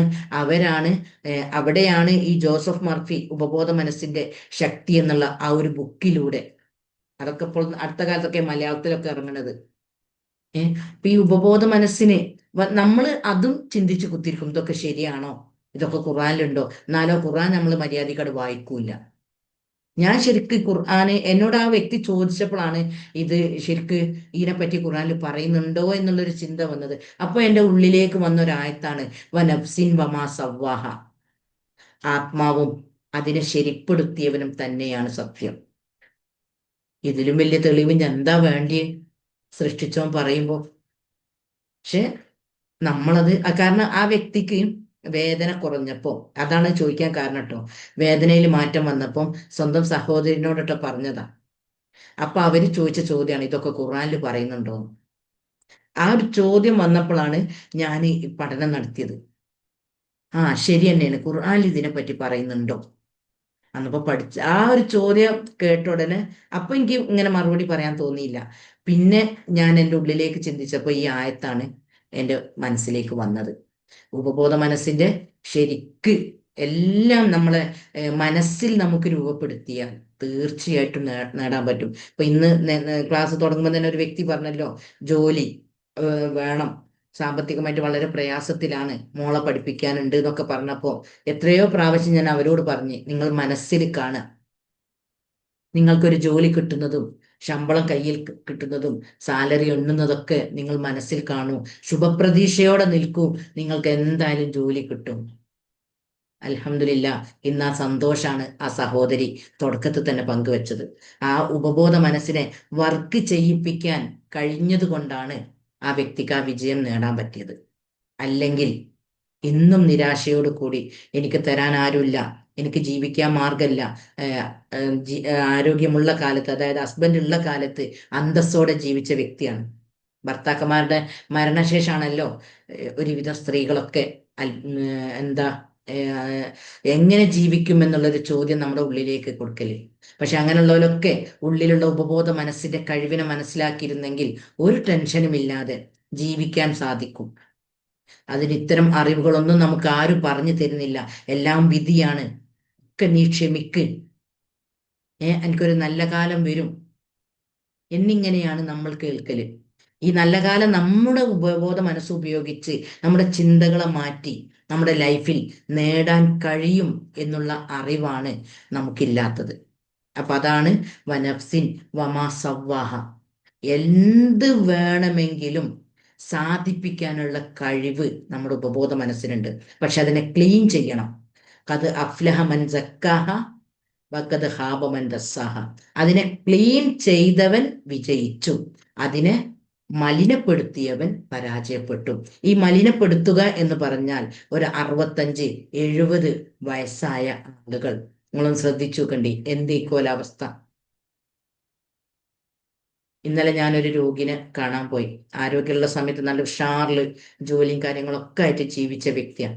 ആത്മാർത്ഥമായിട്ട് പ്രാർത്ഥിച്ചു പോയി, ജീവിതമാണ് ഉത്തമമെങ്കിൽ നീ ജീവിപ്പിക്കുകയും മരണമാണ് ഉത്തമമെങ്കിൽ മരിപ്പിക്കുകയും ചെയ്യണേന്ന്. കാരണം അത്രയും ദയനീയമായ ഒരു അവസ്ഥയിലുള്ള അവസ്ഥ കിടത്തും. അതൊക്കെ നമ്മുടെ ഉപബോധ മനസ്സിനെ ആരോഗ്യമുള്ള സമയത്ത് മനസ്സിലാക്കി ആരോഗ്യം തിരിച്ചു പിടിക്കാൻ കഴിയാത്തത് കൊണ്ട് എത്രയോ മാസങ്ങളായി ആ രൂപത്തിൽ കിടക്കണെന്നാണ് പറഞ്ഞത്. അവരോട് അന്വേഷിച്ച വീട്ടുകാരോട് ചോദിച്ച സമയത്ത് അറിഞ്ഞത് അങ്ങനെയാണ്. അപ്പോ നമ്മൾ ആരോഗ്യമുള്ള സമയത്ത് നമ്മൾ ആരോഗ്യത്തെ തിരിച്ചു പിടിക്കാൻ കഴിയണം. അപ്പൊ ഇതൊക്കെ പറയുമ്പോൾ ഇതൊക്കെ ശരിയാണോ, ഇതൊക്കെ ഉള്ളത് തന്നെയാണോ, വെറുതെ പറയല്ലേ എന്നുള്ള ഒരു ചിന്തയാണ് നമ്മുടെ മനസ്സിലേക്ക് വരുന്നതെങ്കിൽ നമ്മുടെ ലൈഫിൽ നമുക്ക് മാറ്റം വരുത്താൻ കഴിയൂല. ഇതെല്ലാം റബ്ബ് പറഞ്ഞതാണ്. അള്ളാന്റെ അനുഗ്രഹത്താൽ ഇത്തരം സംഭവങ്ങളൊക്കെ ഖുർആനിലുണ്ട്. നമ്മളൊക്കെ ഇങ്ങനെ ഖുർആൻ അന്യഭാഷയിലാണല്ലോ, അറബി ഭാഷയിൽ, നമുക്ക് അറബി അറിയില്ല. അപ്പൊ നമ്മൾ ഇങ്ങനെ ഒരു ദിവസം എത്രയോ പേജുകൾ ഇങ്ങനെ പാരായണം ചെയ്യുന്നുണ്ട്. പക്ഷെ അതിന്റെ മീനിങ് എന്താണെന്ന് നമ്മൾ പൊതുവെ ശ്രദ്ധിക്കാറില്ല. അപ്പൊ ഇത്രയും വർഷം ഇപ്പൊ ഒരു 60 വയസ്സ് വരെ ജീവിച്ച ഒരാള് 50 വയസ്സ് വരെ ഞാൻ ഖുർആൻ പാരായണം ചെയ്തല്ലോ, ഇനിയുള്ള വർഷം ഇനി ഞാൻ മീനിങ് വായിക്കട്ടെ, എന്താണ് എൻ്റെ സൃഷ്ടാവ് എന്നോട് പറയുന്നത് എന്ന് മനസ്സിലാക്കട്ടെ എന്ന് നമ്മളത് ശ്രദ്ധിക്കാറില്ല. അതുകൊണ്ടാണ് ഇത്തരം അറിവുകളൊന്നും നമുക്ക് ലഭിക്കാതെ ഈ വഖദ് ഖാബ മൻ ദസ്സാഹ, അതിനെ മലിനപ്പെടുത്തിയവൻ പരാജയപ്പെട്ടു. രോഗിയാണെങ്കിൽ അതിനെ മലിനപ്പെടുത്തി. അപ്പോൾ ഈ രണ്ട് അവസ്ഥയിൽ നമ്മുടെ നഫ്സ് ഉണ്ടാവും എന്ന് പറഞ്ഞ്, ഒന്ന് പോസിറ്റീവായിരിക്കും, ഒന്ന് നെഗറ്റീവായിരിക്കും. ഈ നെഗറ്റീവ് ആയിട്ടുണ്ടെങ്കിൽ അതിൻ്റെ സിഗ്നലുകളാണ് നമുക്ക് രോഗം, അതുപോലെ ഓരോരോ ഇഷ്യൂസ് ലൈഫിലേക്ക് ഇങ്ങനെ വന്നുകൊണ്ടിരിക്കുക. നമ്മൾ പ്രതീക്ഷിക്കാതെ പല സംഭവങ്ങളും ജീവിതത്തിലേക്ക് വന്നുകൊണ്ടിരിക്കുന്നത് അതിൻ്റെയൊക്കെ അടയാളങ്ങളാണ്. നമ്മുടെ ഉള്ളിൽ ആ നെഗറ്റീവ് എനർജി അതിലേക്ക് വീണ്ടും ആകർഷണം സംഭവിച്ച് വീണ്ടും വീണ്ടും ആ ഒരു അവസ്ഥയിൽ നമ്മൾ ജീവിതം മുന്നോട്ട് നീക്കുക. എന്നിട്ട് സന്തോഷം ഉണ്ടോ എന്ന് ചോദിച്ചാൽ യാതൊരുവിധ സന്തോഷവും ഉണ്ടാവില്ല. ഒരുപാട് രോഗങ്ങളിലൂടെ, ഒരുപാട് പ്രയാസങ്ങളിലൂടെ ഇപ്പോൾ ഞാൻ ഈ പഠനത്തിന്റെ ഭാഗമായിട്ട് ഇപ്പൊ 2 വർഷത്തോളമായല്ലോ ഞാനിങ്ങനെ ജനങ്ങളിങ്ങനെ പഠിച്ചുകൊണ്ടിരിക്കണം. അപ്പൊ ചില കേസിൽ ചില ആളുകൾ ഈ നമ്മൾ ഓവറായിട്ട് നെഗറ്റീവിലേക്ക് പോകുമ്പോൾ ഇതിങ്ങോട്ട് സ്വീകരിക്കാൻ കഴിയൂല. ഓൽക്ക് ഓലെ മനസ്സിങ്ങോട്ട് കറുത്ത് ഈ 2 തലം ഉണ്ട് പറഞ്ഞത്, ഒന്ന് പ്രകാശമുള്ള ഏരിയ, ഒന്ന് കറുപ്പ് ഏരിയയാണ് വേറെ രൂപത്തിൽ പറഞ്ഞാല്. അപ്പൊ ഈ നെഗറ്റീവ് ആവുമ്പോൾ ഉള്ളിങ്ങനെ കറുത്ത് കറുത്ത് കറുത്ത് ഒരു സന്തോഷം ഉണ്ടാവില്ല, സമാധാനം ഉണ്ടാവില്ല. ഇങ്ങനെ രോഗങ്ങളായിക്കൊണ്ട്, ഒരുപാട് രോഗങ്ങളായിക്കൊണ്ട്, ഒരു രോഗത്തിൽ നിന്ന് വേറെ രോഗം ഇങ്ങനെ ഇങ്ങനെ മാറി പിടിച്ചുകൊണ്ട് പോകും. അപ്പൊ ഇങ്ങനെയുള്ള ആളുകളോട് ഞാൻ വ്യക്തമാക്കി പറയുന്നുണ്ട്, നിങ്ങൾ നിങ്ങളെ എനർജിനെ കഴിവിന്റെ പരമാവധി ഇങ്ങോട്ടാക്കണം, പ്രകാശത്തിലേക്ക്, നന്മയിലേക്ക്, നല്ല ചിന്തകളിലേക്ക്, പോസിറ്റീവിലേക്ക് കൊണ്ടുവരണം. അല്ലെങ്കിൽ നിങ്ങൾക്ക് ആക്സിഡന്റോ അല്ലെ എന്തെങ്കിലും അപകടങ്ങൾ സംഭവിക്കാൻ സാധ്യതയുണ്ട്. 3 ആൾക്ക് സംഭവിച്ചത് എൻ്റെ മുന്നിലുണ്ട്. അവരോട് ഞാൻ കഴിവിന്റെ പരമാവധി ഞാൻ പറഞ്ഞിട്ടുണ്ട്, നെഗറ്റീവ് എനർജിയാണ്, അതുകൊണ്ട് നിങ്ങൾ ഒന്ന് ശ്രദ്ധിക്കണം. ഞാൻ നിങ്ങളെ സ്നേഹിച്ചിട്ടാണ് പറയുന്നത്, ഒന്ന് പോസിറ്റീവിലേക്ക് മാറണം. അപ്പോൾ അവര് ഇത് പിന്നീട് നമ്മളെ ന്യൂറോൺസ് അങ്ങനെ അതിനനുസരിച്ച് സെറ്റായി വരുന്നുണ്ട്. പിന്നെ നമുക്ക് മാറി ചിന്തിക്കാൻ കഴിയൂല. അപ്പൊ അതിന്റെ മുന്നേ നമ്മൾ ഹാർഡ് വർക്ക് ചെയ്തുകൊണ്ട്, അതായത് മെഡിറ്റേഷന്, അല്ലെങ്കിൽ ഗ്രാറ്റിറ്റ്യൂഡ് എഴുതുക, പിന്നെ ഗ്രാറ്റിറ്റ്യൂഡ് വാക്ക്, ഇങ്ങനെയൊക്കെ ഓരോ ടെക്നിക്കൽ പ്രയോഗിച്ചുകൊണ്ട് നമ്മുടെ എനർജിയെ പോസിറ്റീവിലേക്ക് നമുക്ക് കൊണ്ടുവരാൻ കഴിയണം.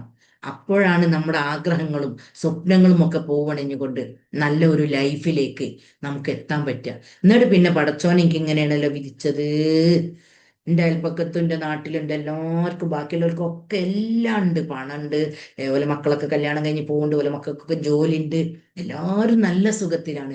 ഞാൻ മാത്രം ഇങ്ങനെ ഇങ്ങനെ ചിന്തിക്കുന്ന എത്ര ആൾക്കാരുണ്ട്. ഒരാളെ ഉള്ളിൽ ഓടുന്ന ചിന്ത വേറൊരാൾ കാണൂലല്ലോ. ആരോ കാണോ? ഇല്ല.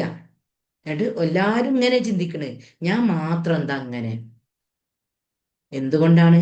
നമ്മുടെ എനർജി നെഗറ്റീവ് ആവുന്നത് കൊണ്ടാണ്. അതിനെ പോസിറ്റീവിലേക്ക് ആക്കണം, അതിനെ സംസ്കരിക്കണം. എന്തൊക്കെയോ കേടുകൾ ഉള്ളിൽ അറിയാതെ ഉണ്ട്, നമ്മൾ മനഃപൂർവ്വം അല്ല ഇതൊന്നും, നമ്മൾ ബോധപൂർവം നിർത്തല്ല.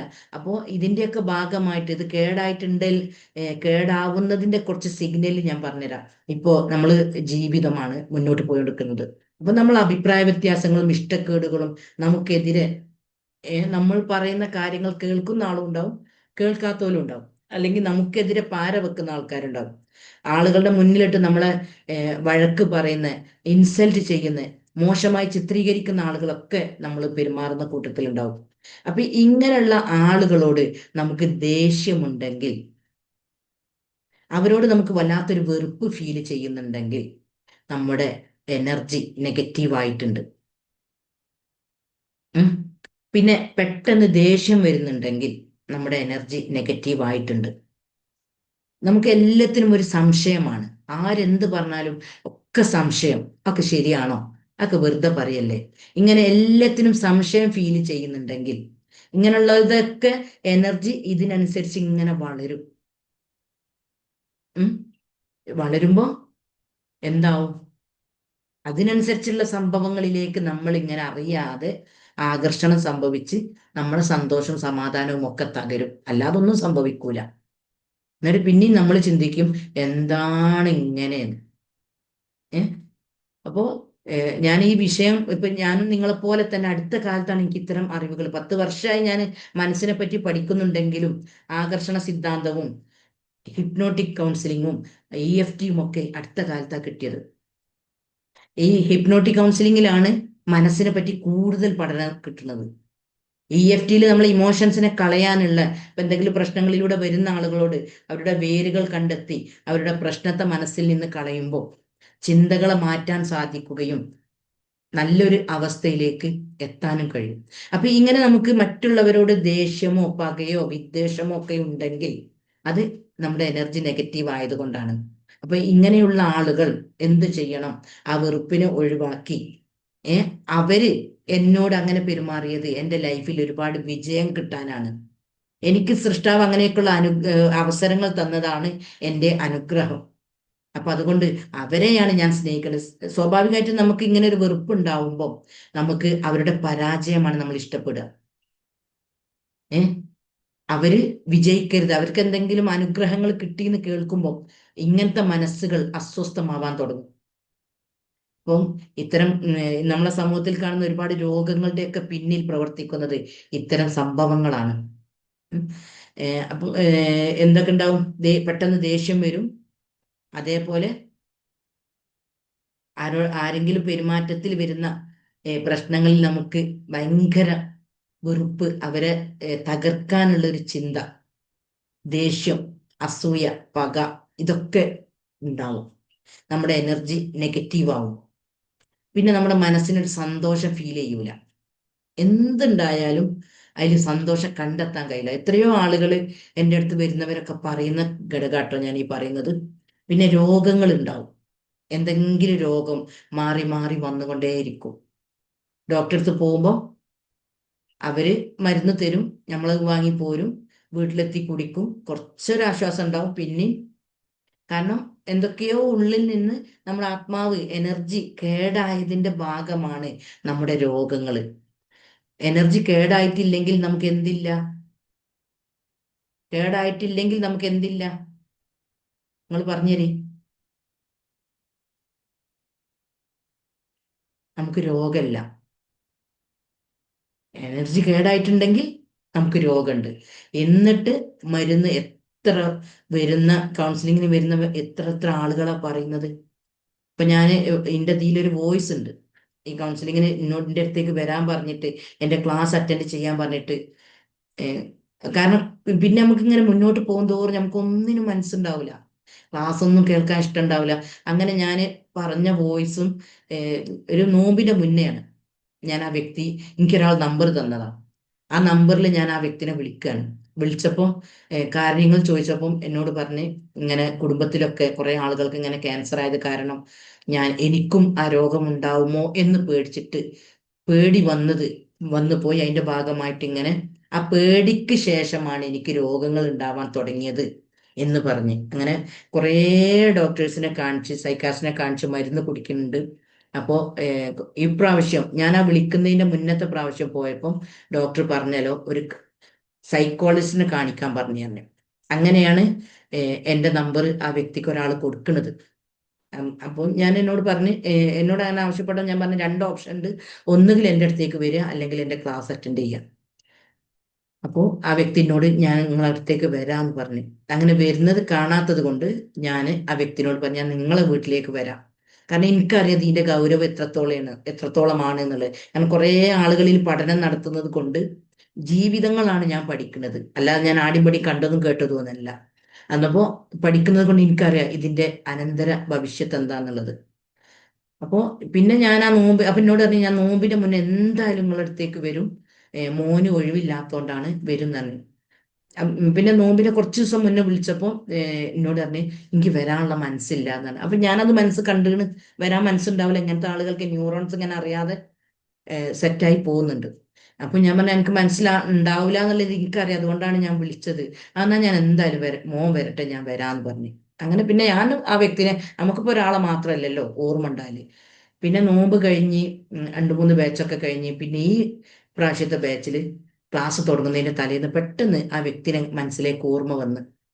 അപ്പൊ ഞാൻ കോൾ ചെയ്തപ്പോ എടുക്കണില്ല. അപ്പൊ ഞാൻ ചെന്ത തിരക്കിലായിരിക്കും, പിന്നെ ഞാൻ ആ സംഭവം മറന്നും പോയി. പിന്നെ ആ ഒരു ഓർമ്മ വന്ന സമയത്താണ് ഞാൻ വിളിച്ചത്. അങ്ങനെ പിറ്റേന്ന് എനിക്ക് മെസ്സേജ് ഇട്ടാണ്, ഇതിലുണ്ട് മെസ്സേജ്.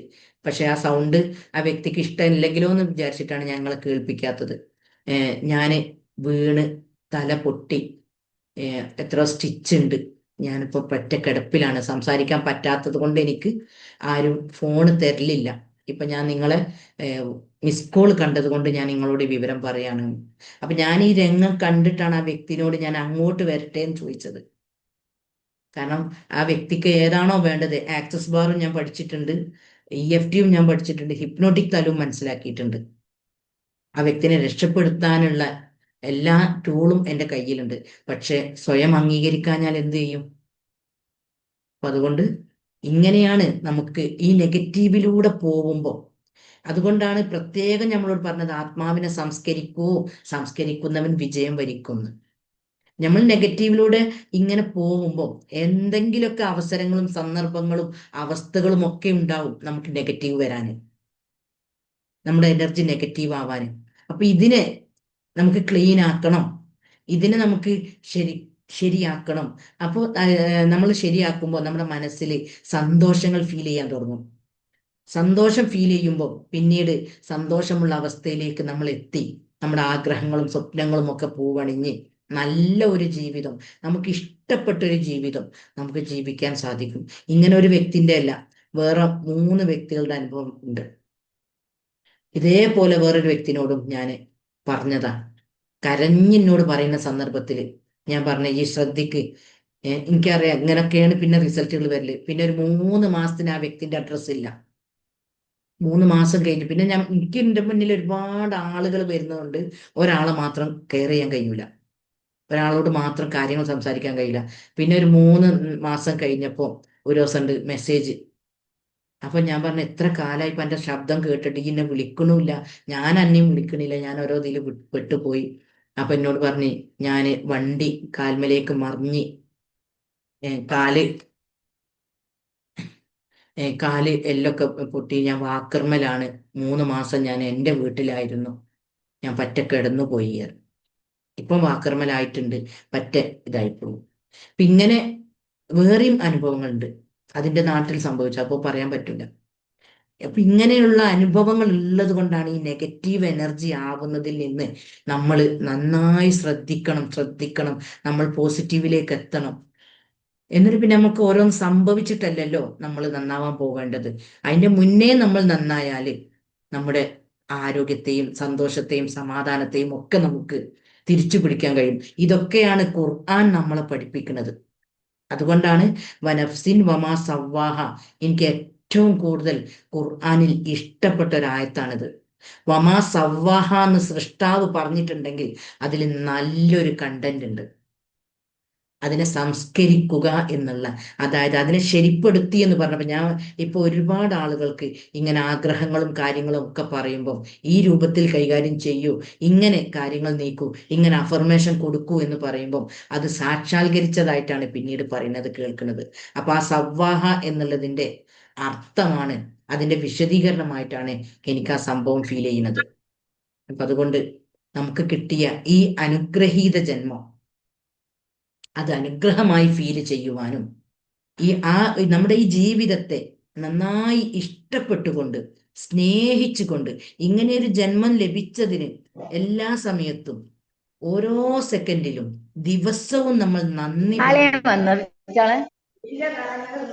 ഒരു മിനിറ്റ് ഓഫാക്കി മുന്തസേ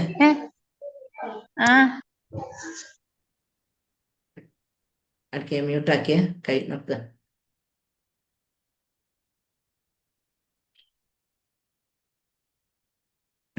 അപ്പൊ നമ്മള് ഈ രൂപത്തിൽ നമ്മുടെ എനർജിനെ പോസിറ്റീവ് ആക്കാൻ കഴിയുമ്പോൾ കത് അഫ്ലഹ മൻ സക്കാഹ എന്നുള്ള ആത്മാവിനെ സംസ്കരിച്ചവൻ വിജയം വരിച്ചു എന്നുള്ള ആ ഒരു വാക്കിനോട് നമുക്ക് നീതി പുലർത്താൻ കഴിയുമ്പോൾ, നമ്മുടെ ആത്മാവിനെ നമുക്ക് സംസ്കരിക്കാൻ കഴിയുമ്പോൾ, നമ്മൾ ഈ ലഭിച്ചിരിക്കുന്ന ജന്മത്തെ, ഇപ്പോൾ നമ്മൾ ജീവിക്കുന്ന ഈ അനുഗ്രഹീത ജീവിതത്തെ ഇഷ്ടപ്പെട്ടുകൊണ്ട് അറിഞ്ഞുകൊണ്ട് ഓരോ നിമിഷവും ആസ്വദിച്ചുകൊണ്ട് ഇത്രയും അനുഗ്രഹീത പൂർണ്ണമായിട്ടുള്ള ഒരു ജന്മം ലഭിച്ചതിന് നന്ദി നന്ദി എന്ന് നമ്മൾ എപ്പോഴും പറഞ്ഞുകൊണ്ട് നമ്മുടെ ജീവിതത്തെ മുന്നോട്ട് നീക്കാൻ കഴിയും. അങ്ങനെയുള്ളൊരു അവസ്ഥയിലേക്ക് നമ്മൾ എത്തുമ്പോൾ ലഇൻ ശക്കർത്തും ലഅസീദന്നക്കും, നിങ്ങൾ നന്ദിയുള്ളവരാണെങ്കിൽ നിങ്ങൾക്ക് ഞാൻ അധികരിപ്പിച്ചു തരും. പിന്നെ നമുക്ക് ഇഷ്ടം പോലെ സമ്പത്തും സമാധാനവും ഐശ്വര്യവും നേടിക്കൊണ്ട് അനുഗ്രഹപൂർണമായിട്ടുള്ള ഒരു ജീവിതം നമുക്ക് ലഭിക്കും. പിന്നെ ആശുപത്രികളിലേക്ക് കയറിയിറങ്ങി നമ്മുടെ പൈസ വെറുതെ കളയണ്ട. ആ പൈസനോട് നമുക്ക് ഒരു 50 മക്കളെയൊക്കെ ചുറ്റുപാടൊക്കെ കഴിഞ്ഞ് ആ പൈസനോട് നമുക്ക് ഒരുപാട് രാജ്യങ്ങൾ കാണാൻ പോവാം. അതിനൊക്കെ ടൂർ പാക്കേജും കാര്യങ്ങളൊക്കെ നമ്മളെ നാട്ടിലുണ്ട്. ആശുപത്രി കൊടുക്കുന്ന പൈസ നമുക്ക് മാറ്റി വെച്ച് നമ്മുടെ ജീവിതത്തെ ആസ്വദിച്ചുകൊണ്ട് നമുക്ക് മുന്നോട്ട് നീങ്ങാൻ പറ്റും.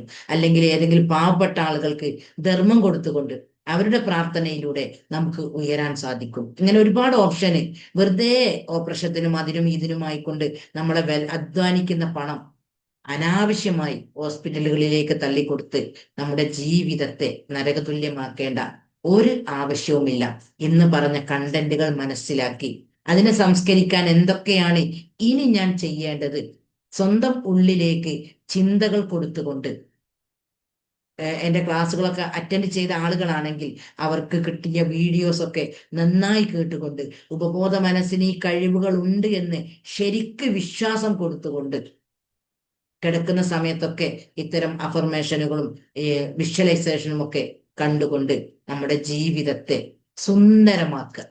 അതിനുള്ള എല്ലാം സൃഷ്ടാവ് നമുക്ക് നൽകിയിട്ടുണ്ട്. എവിടെയും നമുക്ക് പരാജയം തന്നിട്ടില്ല. പക്ഷെ നമുക്ക് നല്ലൊരു തീരുമാനമെടുക്കാൻ, എൻ്റെ ആത്മാവിനെ സംസ്കരിക്കണം, എൻ്റെ ജീവിതം തിരിച്ചു പിടിക്കണം, എൻ്റെ ജീവിതം എനിക്ക് സന്തോഷത്തോടെ ജീവിക്കാനുള്ളതാണ് എന്നുള്ള ഒരു തിരിച്ചറിവ് മാത്രമാണ് നമുക്ക് ലഭിക്കാത്തത്.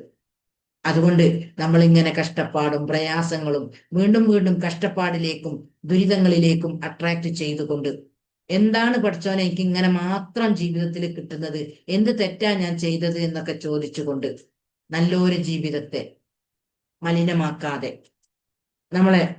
നമ്മുടെ സന്തോഷത്തിൽ നമ്മൾ ആദ്യം ഉള്ളിൽ സന്തോഷം കണ്ടെത്തിക്കൊണ്ട് മറ്റുള്ളവരെയും സന്തോഷിപ്പിക്കാൻ ശ്രമിച്ചുകൊണ്ട് നമ്മുടെ ജീവിതത്തെ തിരിച്ചു പിടിക്കാം.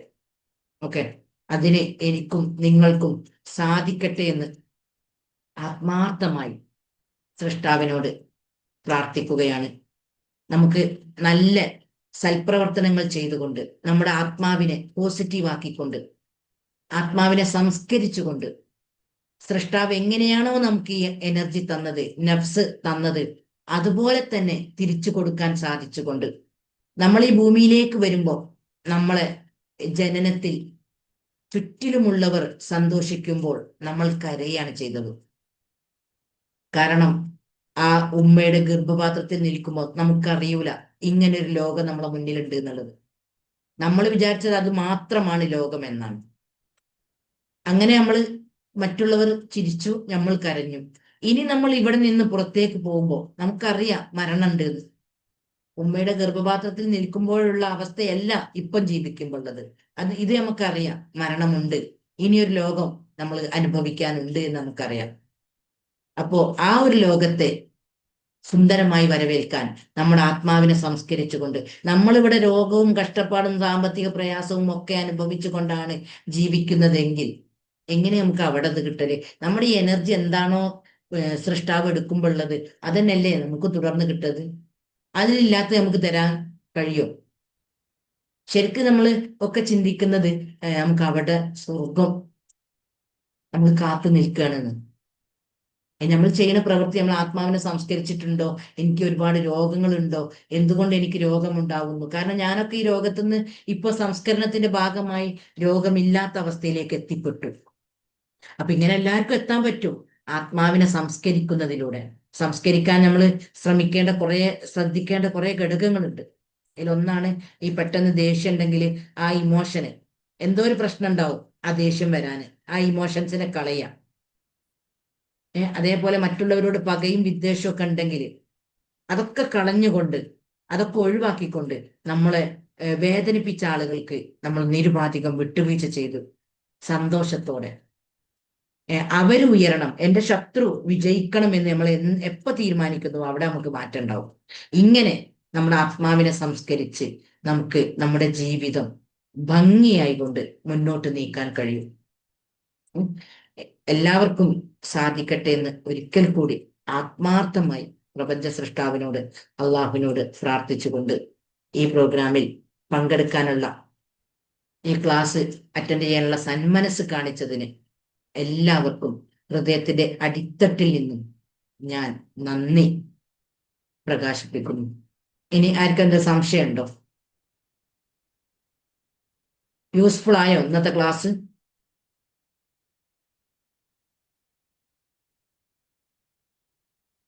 സോറി, ഇവിടെ മ്യൂട്ട് ആക്കിനല്ലേ.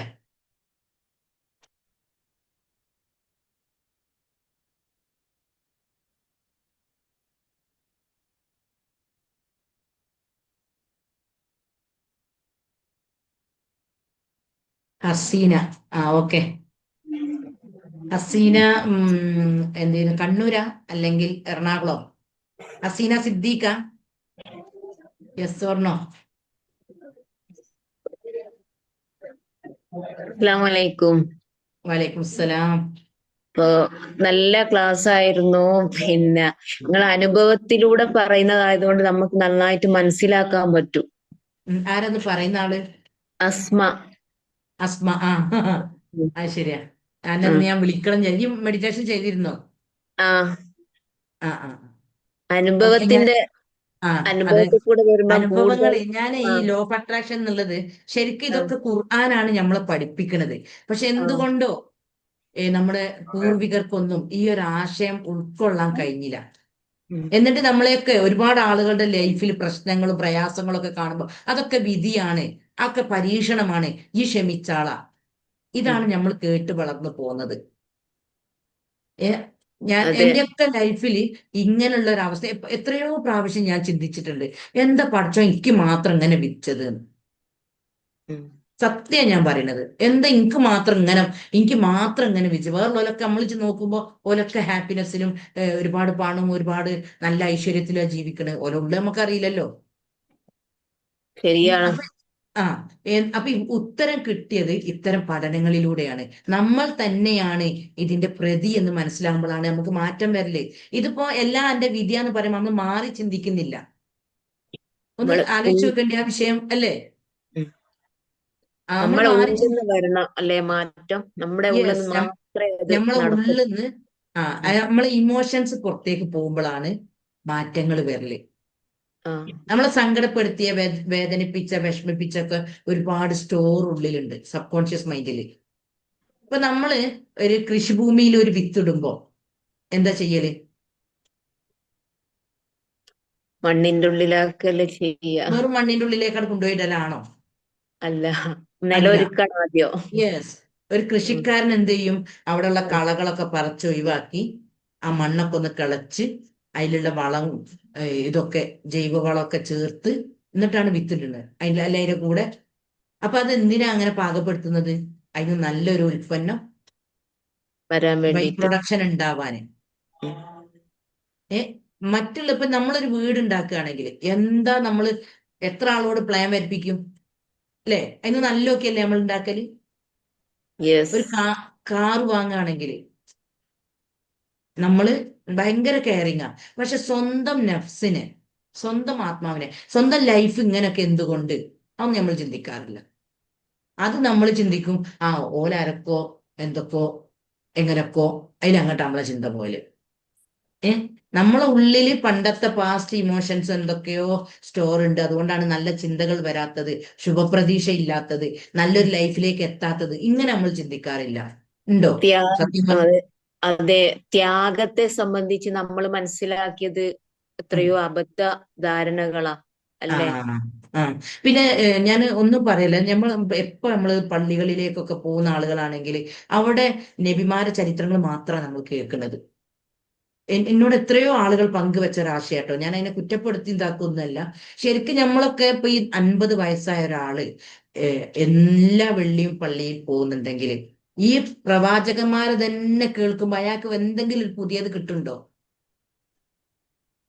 ഇല്ല. ഇങ്ങനെ ജീവിതം ബേസ് ചെയ്തുകൊണ്ടുള്ള ആ, ആകർഷണ സിദ്ധാന്തത്തിലൂടെ ഒക്കെ ഉള്ള അനുഭവങ്ങളും കാര്യങ്ങളും. ഇപ്പൊ ഞാൻ ഈ സംഭവങ്ങളൊക്കെ പറഞ്ഞ ഞാൻ വെറുതെ പറഞ്ഞല്ലോ. എന്നൊക്കെ ഞാൻ നമ്പർ തന്നെ വിളിച്ചു നോക്കാനുള്ള പ്രൂഫിന് ഞാൻ ഒരാളെ വോയിസ് കേൾപ്പിക്കാൻ പറ്റൂലല്ലോ വിചാരിച്ചിട്ടാ. അത് ചെയ്യണത് അനീതിയാണ് ആ വ്യക്തിക്ക് ഇഷ്ടമല്ലെങ്കിൽ. കാരണം ഞാൻ അത്രയും ആ വ്യക്തിനോട് പറഞ്ഞതാണ്. ഞാൻ ആ മറുപടിയും കൊടുക്കുന്നുണ്ട് ഇതിൽ തന്നെ. ഞാൻ അത്രയും, കാരണം ഞാൻ അങ്ങോട്ട് വരാം. കാരണം എനിക്കറിയാം ഇതൊക്കെയാണ് ഇനി സംഭവിക്കാൻ പോണെന്നുള്ളത്. അത്രയും അങ്ങേ അവസ്ഥയിൽ എത്തിയാണ് ആ വ്യക്തി. ഒരു ഡോക്ടർ സൈക്യാസിനെ കാണിച്ചിട്ട് ആ ഡോക്ടർ സൈക്കോളജിസ്റ്റിനെ കാണിച്ചോളി എന്ന് പറയണമെങ്കിൽ അവർക്ക് മനസ്സിലായിട്ടല്ലേ മനസ്സിനാണ് പ്രശ്നം എന്നുള്ളത്.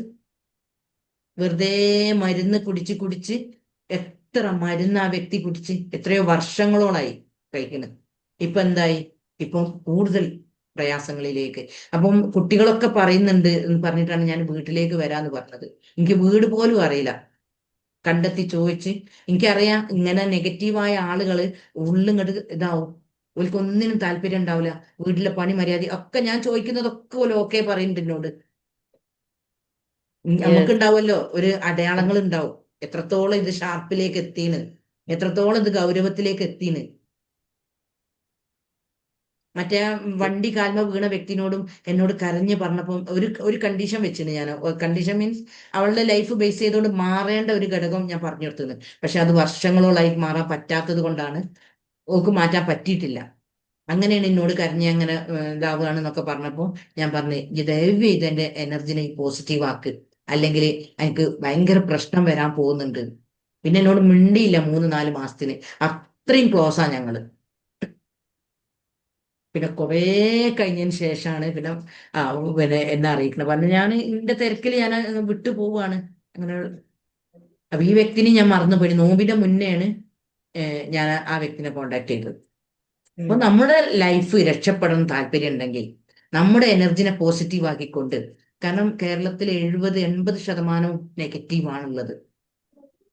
നമ്മൾ എന്തേ കണ്ടും കേട്ടും ചെയ്തിട്ടുള്ളൂ. പരാതികളും പരിഭവങ്ങളും കുറ്റപ്പെടുത്തലുകളും മോശമായി ചിത്രീകരിക്കലും ഇതൊക്കെ തെറ്റാണ്. ഇത് നെഗറ്റീവ് എനർജിയാണ്, പോസിറ്റീവ് ആക്കണം എന്ന് നമ്മളോട് ഒരാളും തന്നെ പറഞ്ഞു തരാനില്ല.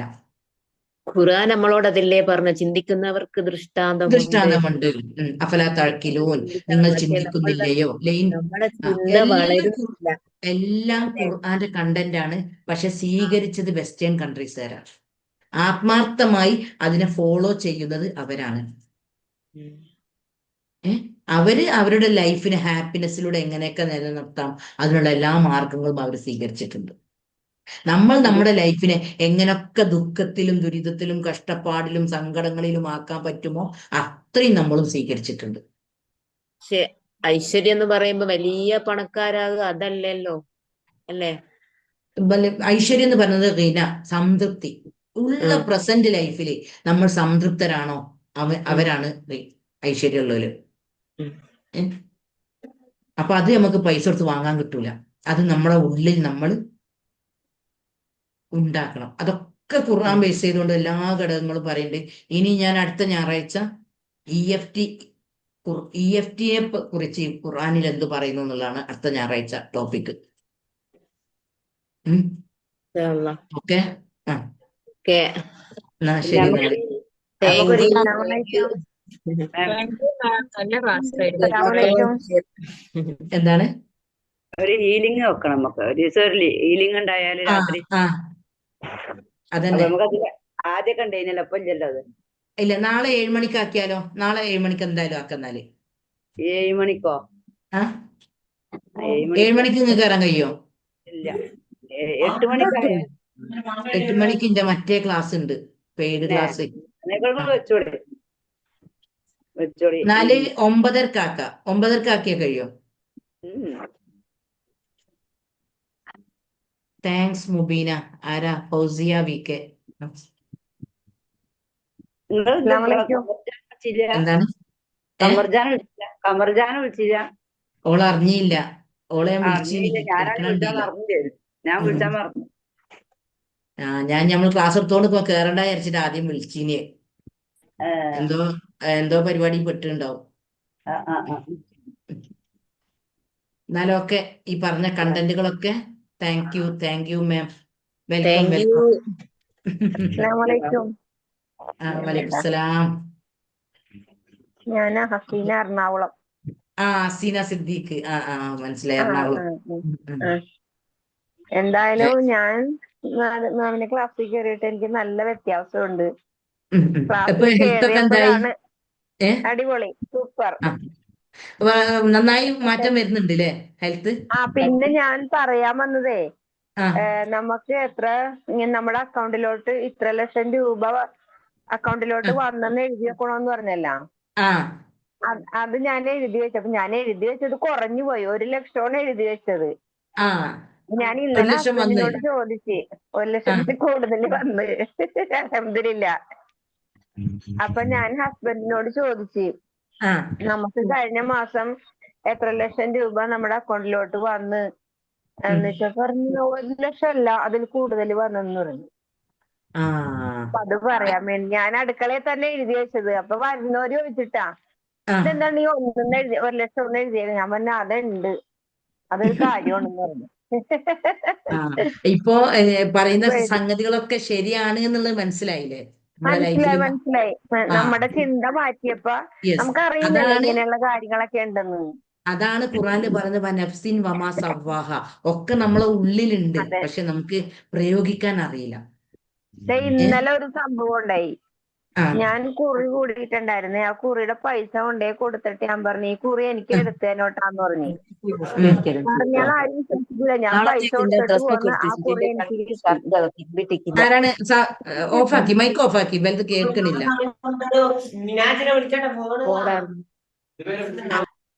ആരാണ് മൈക്ക് ഓഫാക്കാത്ത? ഫൗസിയ? ഞാനേ ആ ഞാനൊരു കുറി കൂടിയിട്ടുണ്ടായിരുന്നു. ആ അപ്പൊ ഇന്നലെ ചിട്ടിയുടെ പൈസ കൊണ്ടേ ആ കൊടുത്തിട്ട് പറഞ്ഞു, ഈ കുറി എനിക്ക് എടുത്ത് തന്നോട്ടാന്ന് പറഞ്ഞു. ഉം അപ്പൊ കൊറേയായി ഞാൻ അതും ചോദിച്ചിട്ട് നടക്കണത്. പക്ഷെ ഇന്നലെയാണ് ഞാൻ പറഞ്ഞത് എനിക്കിത് എടുത്ത് തന്നോട്ടാന്ന്. ഉം അപ്പൊ അതേപോലെ തന്നെ ആ കുറി എനിക്ക് അടിച്ച്. ആ ഇപ്പൊ ഇതില് നമ്മള് ആ റസീന ഓഫായോ? റസീന അതുപോലെ കുറി ഈ റസീന എന്ന് പറഞ്ഞ ഓള് ഓഫായി തോന്നുന്നു. ഓക്കുള്ള ഇതുപോലെ കുറി എല്ലാ മാസവും എനിക്ക് അടിക്കണേ എന്ന് ഓള് പറയും. അപ്പൊ ഓക്ക് കിട്ടൂല എന്നുള്ളത് എനിക്കറിയാം. ഓക്ക് കിട്ടൂല എന്നുള്ളത് കാരണം ഓളെ ഉള്ളിൽ കുറെ വിഷമങ്ങളുണ്ട്, പ്രശ്നങ്ങളുണ്ട്. ഞാൻ പറഞ്ഞില്ല, ക്ലാസ് അറ്റൻഡ് ചെയ്ത ഇമോഷൻസിനെ കളയും എന്നാ എനിക്ക് ശരിയാവും. പക്ഷെ ഓള് ഓളിനോട് ഇങ്ങനെ അടിക്കണേന്ന് പറയുമ്പോൾ ഞാൻ പറയാം ഓക്കെ ഞാൻ പറഞ്ഞോളാം വിഷ്വലൈസ് ചെയ്യാം. പക്ഷെ അത് പറയുമ്പോൾ എനിക്കറിയാം അത് അടിക്കൂല എന്നുള്ളത്. കാരണം ഇമോഷൻസിനെ കളഞ്ഞില്ല, സങ്കടങ്ങളും ഇതൊക്കെയാണ്. ആ ഈ മാസം വരെ ഞാനിപ്പ അടിച്ചിട്ടില്ല. അങ്ങനെ ചെയ്യണത്. ആ എന്തെങ്കിലും ഒരു ബുദ്ധിമുട്ട് വന്നു കഴിഞ്ഞാല് ഇപ്പൊ ടാപ്പ് സൗണ്ടിലൊക്കെ ചെയ്യും. മാറ്റം കേട്ടോ, അല്ലെങ്കിൽ വലിവിന്റെ ആ സൗണ്ടാണ് ആ സംസാരിക്കുമ്പോൾ അതാണ്. വരല്. അതിന് ഇപ്പൊ മാറി, ഇപ്പൊ അതൊന്നുമില്ല, ഹാപ്പിനെസ് അൽഹംദുലില്ല. തിരിച്ചിട്ടി. ആ അതെ അതെ അതെ അതെ. ഉം, ഉം, ഉം. അതേപോലെ എവിടെയെങ്കിലും ഇപ്പൊ പോകാൻ തുടങ്ങി പോയാലും എനിക്ക് ശരീരത്തിന് ക്ഷീണമൊന്നുമില്ല. ആ ഒരുപാട് മാറ്റം യാത്ര വന്നില്ലേ. പോയ താങ്ക് ഒരുപാട് യു, മാറ്റം താങ്ക് യു. വന്നിട്ടുണ്ട്. ആ നിങ്ങൾക്ക് നല്ല ഉപകാരമായി ആ അൽഹംദുലില്ല. Class attend. അതെ അതെ ഒന്നാമത് അതെ നിങ്ങൾ എനിക്ക് ഉപകാരമായി. ഇമോഷൻസിനെ നിങ്ങളെ തന്നെ ആത്മാർത്ഥമായി നിങ്ങൾ ക്ലാസ് കഴിയുന്നതിന്റെ ഉള്ളിൽ തന്നെ കളയാൻ ശ്രമിച്ച്, അതെ. അതാണ് നിങ്ങളുടെ റിസൾട്ട്. ആ 15 ദിവസത്തിന്റെ ഉള്ളിൽ തന്നെ നിങ്ങൾ എന്ത് ചെയ്തു? അപ്പൊ അതിലൂടെ നിങ്ങൾക്ക് ക്ലാസ് കഴിയുന്നതിന് മുന്നേ തന്നെ മാറ്റങ്ങൾ വന്ന് നിങ്ങൾ ആത്മാർത്ഥമായി വന്ന് ക്ലാസ് മൊത്തം അറ്റൻഡ് ചെയ്ത് ലൈഫിൽ ചെയ്ത് ഞാൻ മാറ്റം. മാഡം പറയണ പോലെ തന്നെ എല്ലാം ചെയ്ത്. അപ്പൊ ആ എനിക്ക് ആ അതിന്റെ റിസൾട്ട് കിട്ടി. അപ്പൊ ഇന്ന് മോന്റെ ആളെന്നെ ബിസിനസ്സോ? വിളിച്ചിട്ട് ആ അടിപൊളി അൽഹംദുലില്ല. നല്ലൽക്ക് പോകുന്നുണ്ട് അല്ലേ? ആ പോണുണ്ട് അത് അൽഹംദുലില്ല. പിന്നെ ആ നമ്മുടെ ഇത് ക്ലാസ് അറ്റൻഡ് ചെയ്ത ഒരാൾ വിളിച്ചേ എങ്ങനെയുണ്ടെന്ന് ചോദിച്ചിട്ട് വിളിച്ചേ. ഉം അപ്പൊ അവർക്ക് അത്രയും റിസൾട്ട് കിട്ടിയിട്ടില്ല. ഞാൻ പറഞ്ഞു അത് ആ പറയണ പോലെ തന്നെ ചെയ്യണം. ആ അല്ലാതെ നമ്മ ക്ലാസ് അറ്റൻഡ് ചെയ്തിട്ട് കാര്യമില്ല. എന്താണോ നിങ്ങളെ പറയണത് നിങ്ങളെ അതുപോലെ തന്നെ ക്ലാസ് അറ്റൻഡ് ചെയ്ത ചെയ്യണമെന്ന് പറഞ്ഞു. നിങ്ങളെ ക്ലാസ് കൂടെ ഉണ്ടായിന് ആ ആളാണോ വിളിച്ചത്? ചേന്നമംഗല്ലൂരുള്ള? അത് തന്നെ അത് തന്നെ. ആ ആ അവരോട് ഞാൻ പിന്നെ 3 days പ്രോഗ്രാം, അവര് അത്രയും പ്രശ്നത്തിലൂടെയാണ് അവർ പോണത്. ആ 3 days പ്രോഗ്രാം അറ്റൻഡ് ചെയ്യാൻ നിങ്ങൾ 3 days അറ്റൻഡ് ചെയ്തിന്, മണി ബ്ലോക്കിന്റെ അറ്റൻഡ് ചെയ്തിന്, നിങ്ങൾ എന്റെ ക്ലാസ് ആ മൊത്തം അറ്റൻഡ് ചെയ്തിന്. അറ്റൻഡ് ഇവരോട് ചെയ്ത്. ഇവരോട് അതൊക്കെ പറഞ്ഞിട്ട് ആരോഗ്യം തിരിച്ചിട്ടാണ് നമുക്ക് അറിവുള്ളിൽ ചെല്ലണല്ലോ. ഉള്ളിലേക്ക് അതെ പോയ നെഗറ്റീവിനെ നമുക്ക് മാറ്റാൻ കഴിയും. ആ വ്യക്തി അതൊന്നും അറ്റൻഡ് ചെയ്തില്ല, ചെയ്യാൻ ചെയ്തില്ല. തയ്യാറില്ല. ആ ഞാൻ ഇന്ന് എന്നിട്ട് പറഞ്ഞേ ഉം. ആ മാഡം പറയണ പോലെ തന്നെ ചെയ്താലേ നമുക്ക് മാറ്റം ഉണ്ടാവുള്ളൂ. ആ അല്ലാതെ വെറുതെ എനിക്കത് ശരിയായിട്ടില്ലെന്ന് പറഞ്ഞിട്ട് കാര്യമില്ല കേട്ടാന്ന് പറഞ്ഞു. ആ ആ ആ അപ്പൊ എന്നോട് ഇത് എങ്ങനെയാണ് ചെയ്യണേന്നൊക്കെ ചോദിച്ചു. ഞാൻ പറഞ്ഞു ഇതേപോലെയാണ് ചെയ്യണത്, അതുപോലെ തന്നെ ചെയ്യണം. അപ്പൊ ഉം. എനിക്ക് ഫസ്റ്റ് ദിവസം തന്നെ എനിക്ക് റിസൾട്ട് കിട്ടിയതായിരുന്നു. നിങ്ങൾ അന്നേ പറഞ്ഞിന, ക്ലാസ് കഴിയുന്നതിന് മുന്നേ ആ തന്നെ നിങ്ങൾ ആ ശരിക്ക് പറഞ്ഞിന. ഞാൻ പറഞ്ഞു. നിങ്ങൾ അതിന്റെ ഇപ്പൊ മണി എന്തെങ്കിലും ബ്ലോക്കും ആ 3 days നിങ്ങൾ അറ്റൻഡ് ചെയ്തിട്ടുണ്ട്. അതെ ആ അതാണ് ഹെൽത്തിന്റെ ചെയ്ത് മണി ബ്ലോക്കും ചെയ്ത്. ആ അതിലൂടെ നിങ്ങൾക്ക് നന്നായിട്ട് ഈ അറിവ് ഉള്ളിലേക്ക് കയറി. അതെ. ഏ? ഇപ്പൊ അത് കാരണം ആർക്കെങ്കിലും എന്തെങ്കിലും പറഞ്ഞു കൊടുക്കാൻ പറ്റും. അവരങ്ങനെ ചിന്തിക്കുമ്പോ ഞാൻ പറയും അങ്ങനെയല്ല, ഉം. നമ്മൾ ഇങ്ങനെ ചിന്തിക്കണം. ആ അതാണ് ആ അതിന്റെ ആ വ്യത്യാസം. അങ്ങനെ പറയാനും പറ്റുന്നുണ്ട് ഇപ്പൊ. ഉം, ഉം, ഉം. എല്ലാരും മറ്റുള്ളവർക്ക് പറയാൻ ഗൈഡൻസ് തുടങ്ങി. ആയിട്ട്. ആ ആ ഓക്കെ. എന്തെങ്കിലും ഒരു നെഗറ്റീവ് പറഞ്ഞാൽ ഞാൻ അതിലുള്ള പോസിറ്റീവിനെ കണ്ടെത്തി പറഞ്ഞു കൊടുക്കും. ആ ആ ആ. അങ്ങനെയല്ല ഇപ്പോ അതിങ്ങനെ നമ്മൾ ചിന്തിക്കുന്നത് പറയും. ആ ഇപ്പൊ കുടുംബക്കാരൊക്കെ ചോദ്യം മാറാൻ തുടങ്ങിയോ, എന്റെ ആരോഗ്യം എങ്ങനെ ആ ആ കിട്ടിയെന്നുള്ളത്? ആ ആ ആ ആ ആ അത് ശരി. ഇപ്പൊ തളർച്ച ക്ഷീണവും കിടപ്പൊന്നും ഇല്ലല്ലോ. ആ പിന്നെ അതുമല്ല ഒന്നാമത്. എവിടെയെങ്കിലും പോയി കഴിഞ്ഞാലും പിറ്റേന്ന് നല്ല ആക്റ്റീവാണ്. ആ ആ അതും ആ കുറച്ച് പോസിറ്റീവാണ്. മുമ്പ് അങ്ങനെയല്ല, അതിന് എവിടെയെങ്കിലും ചെറിയൊരു നമ്മളെ തലവേദന മതി. ഉള്ളിൽ സന്തോഷം ഉണ്ടാവുമ്പോ നമ്മൾ അറിയാതെ ആക്റ്റീവ് ആവും. അതെ ഇപ്പൊ ഫുൾ ഹാപ്പിയാണ് അൽഹംദുലില്ലാ. ഇത് പഠിച്ചത് എല്ലാവർക്കും തരട്ടെ. അതന്നെ. അതിനെപ്പോഴും ആ ക്ലാസ് ഒക്കെ ഇടയ്ക്കിടയ്ക്ക് ഇങ്ങനെ കേട്ട് മെഡിറ്റേഷനും ആ കാര്യങ്ങളും ആയി കേൾക്കാറുണ്ട് കൂടെ കേൾക്കാറുണ്ട്. പോരുമ്പോ തീർച്ചയായിട്ടും മാറ്റം ഉണ്ടാവും. ഓക്കെ. ആ ഇൻഷാ അള്ളാ. ഇനി ആർക്കും എന്തോ പറയാനുണ്ടോ? ഇങ്ങനെ ഒരുപാട് ആളുകളുടെ ലൈഫിൽ മാറ്റങ്ങൾ വരുത്തണം തീർച്ചയായിട്ടും. എന്നാ ഞാൻ ആർക്കൊന്നും ഇല്ലല്ലോ, ഓഫാക്കട്ടെ. മുന്തസിന് എന്തോ പറയാനുണ്ടോ? മുന്തസ് പോയി തോന്നില്ലേ. എന്നാ ശരി, ഞാൻ ഓഫാക്കാണ്.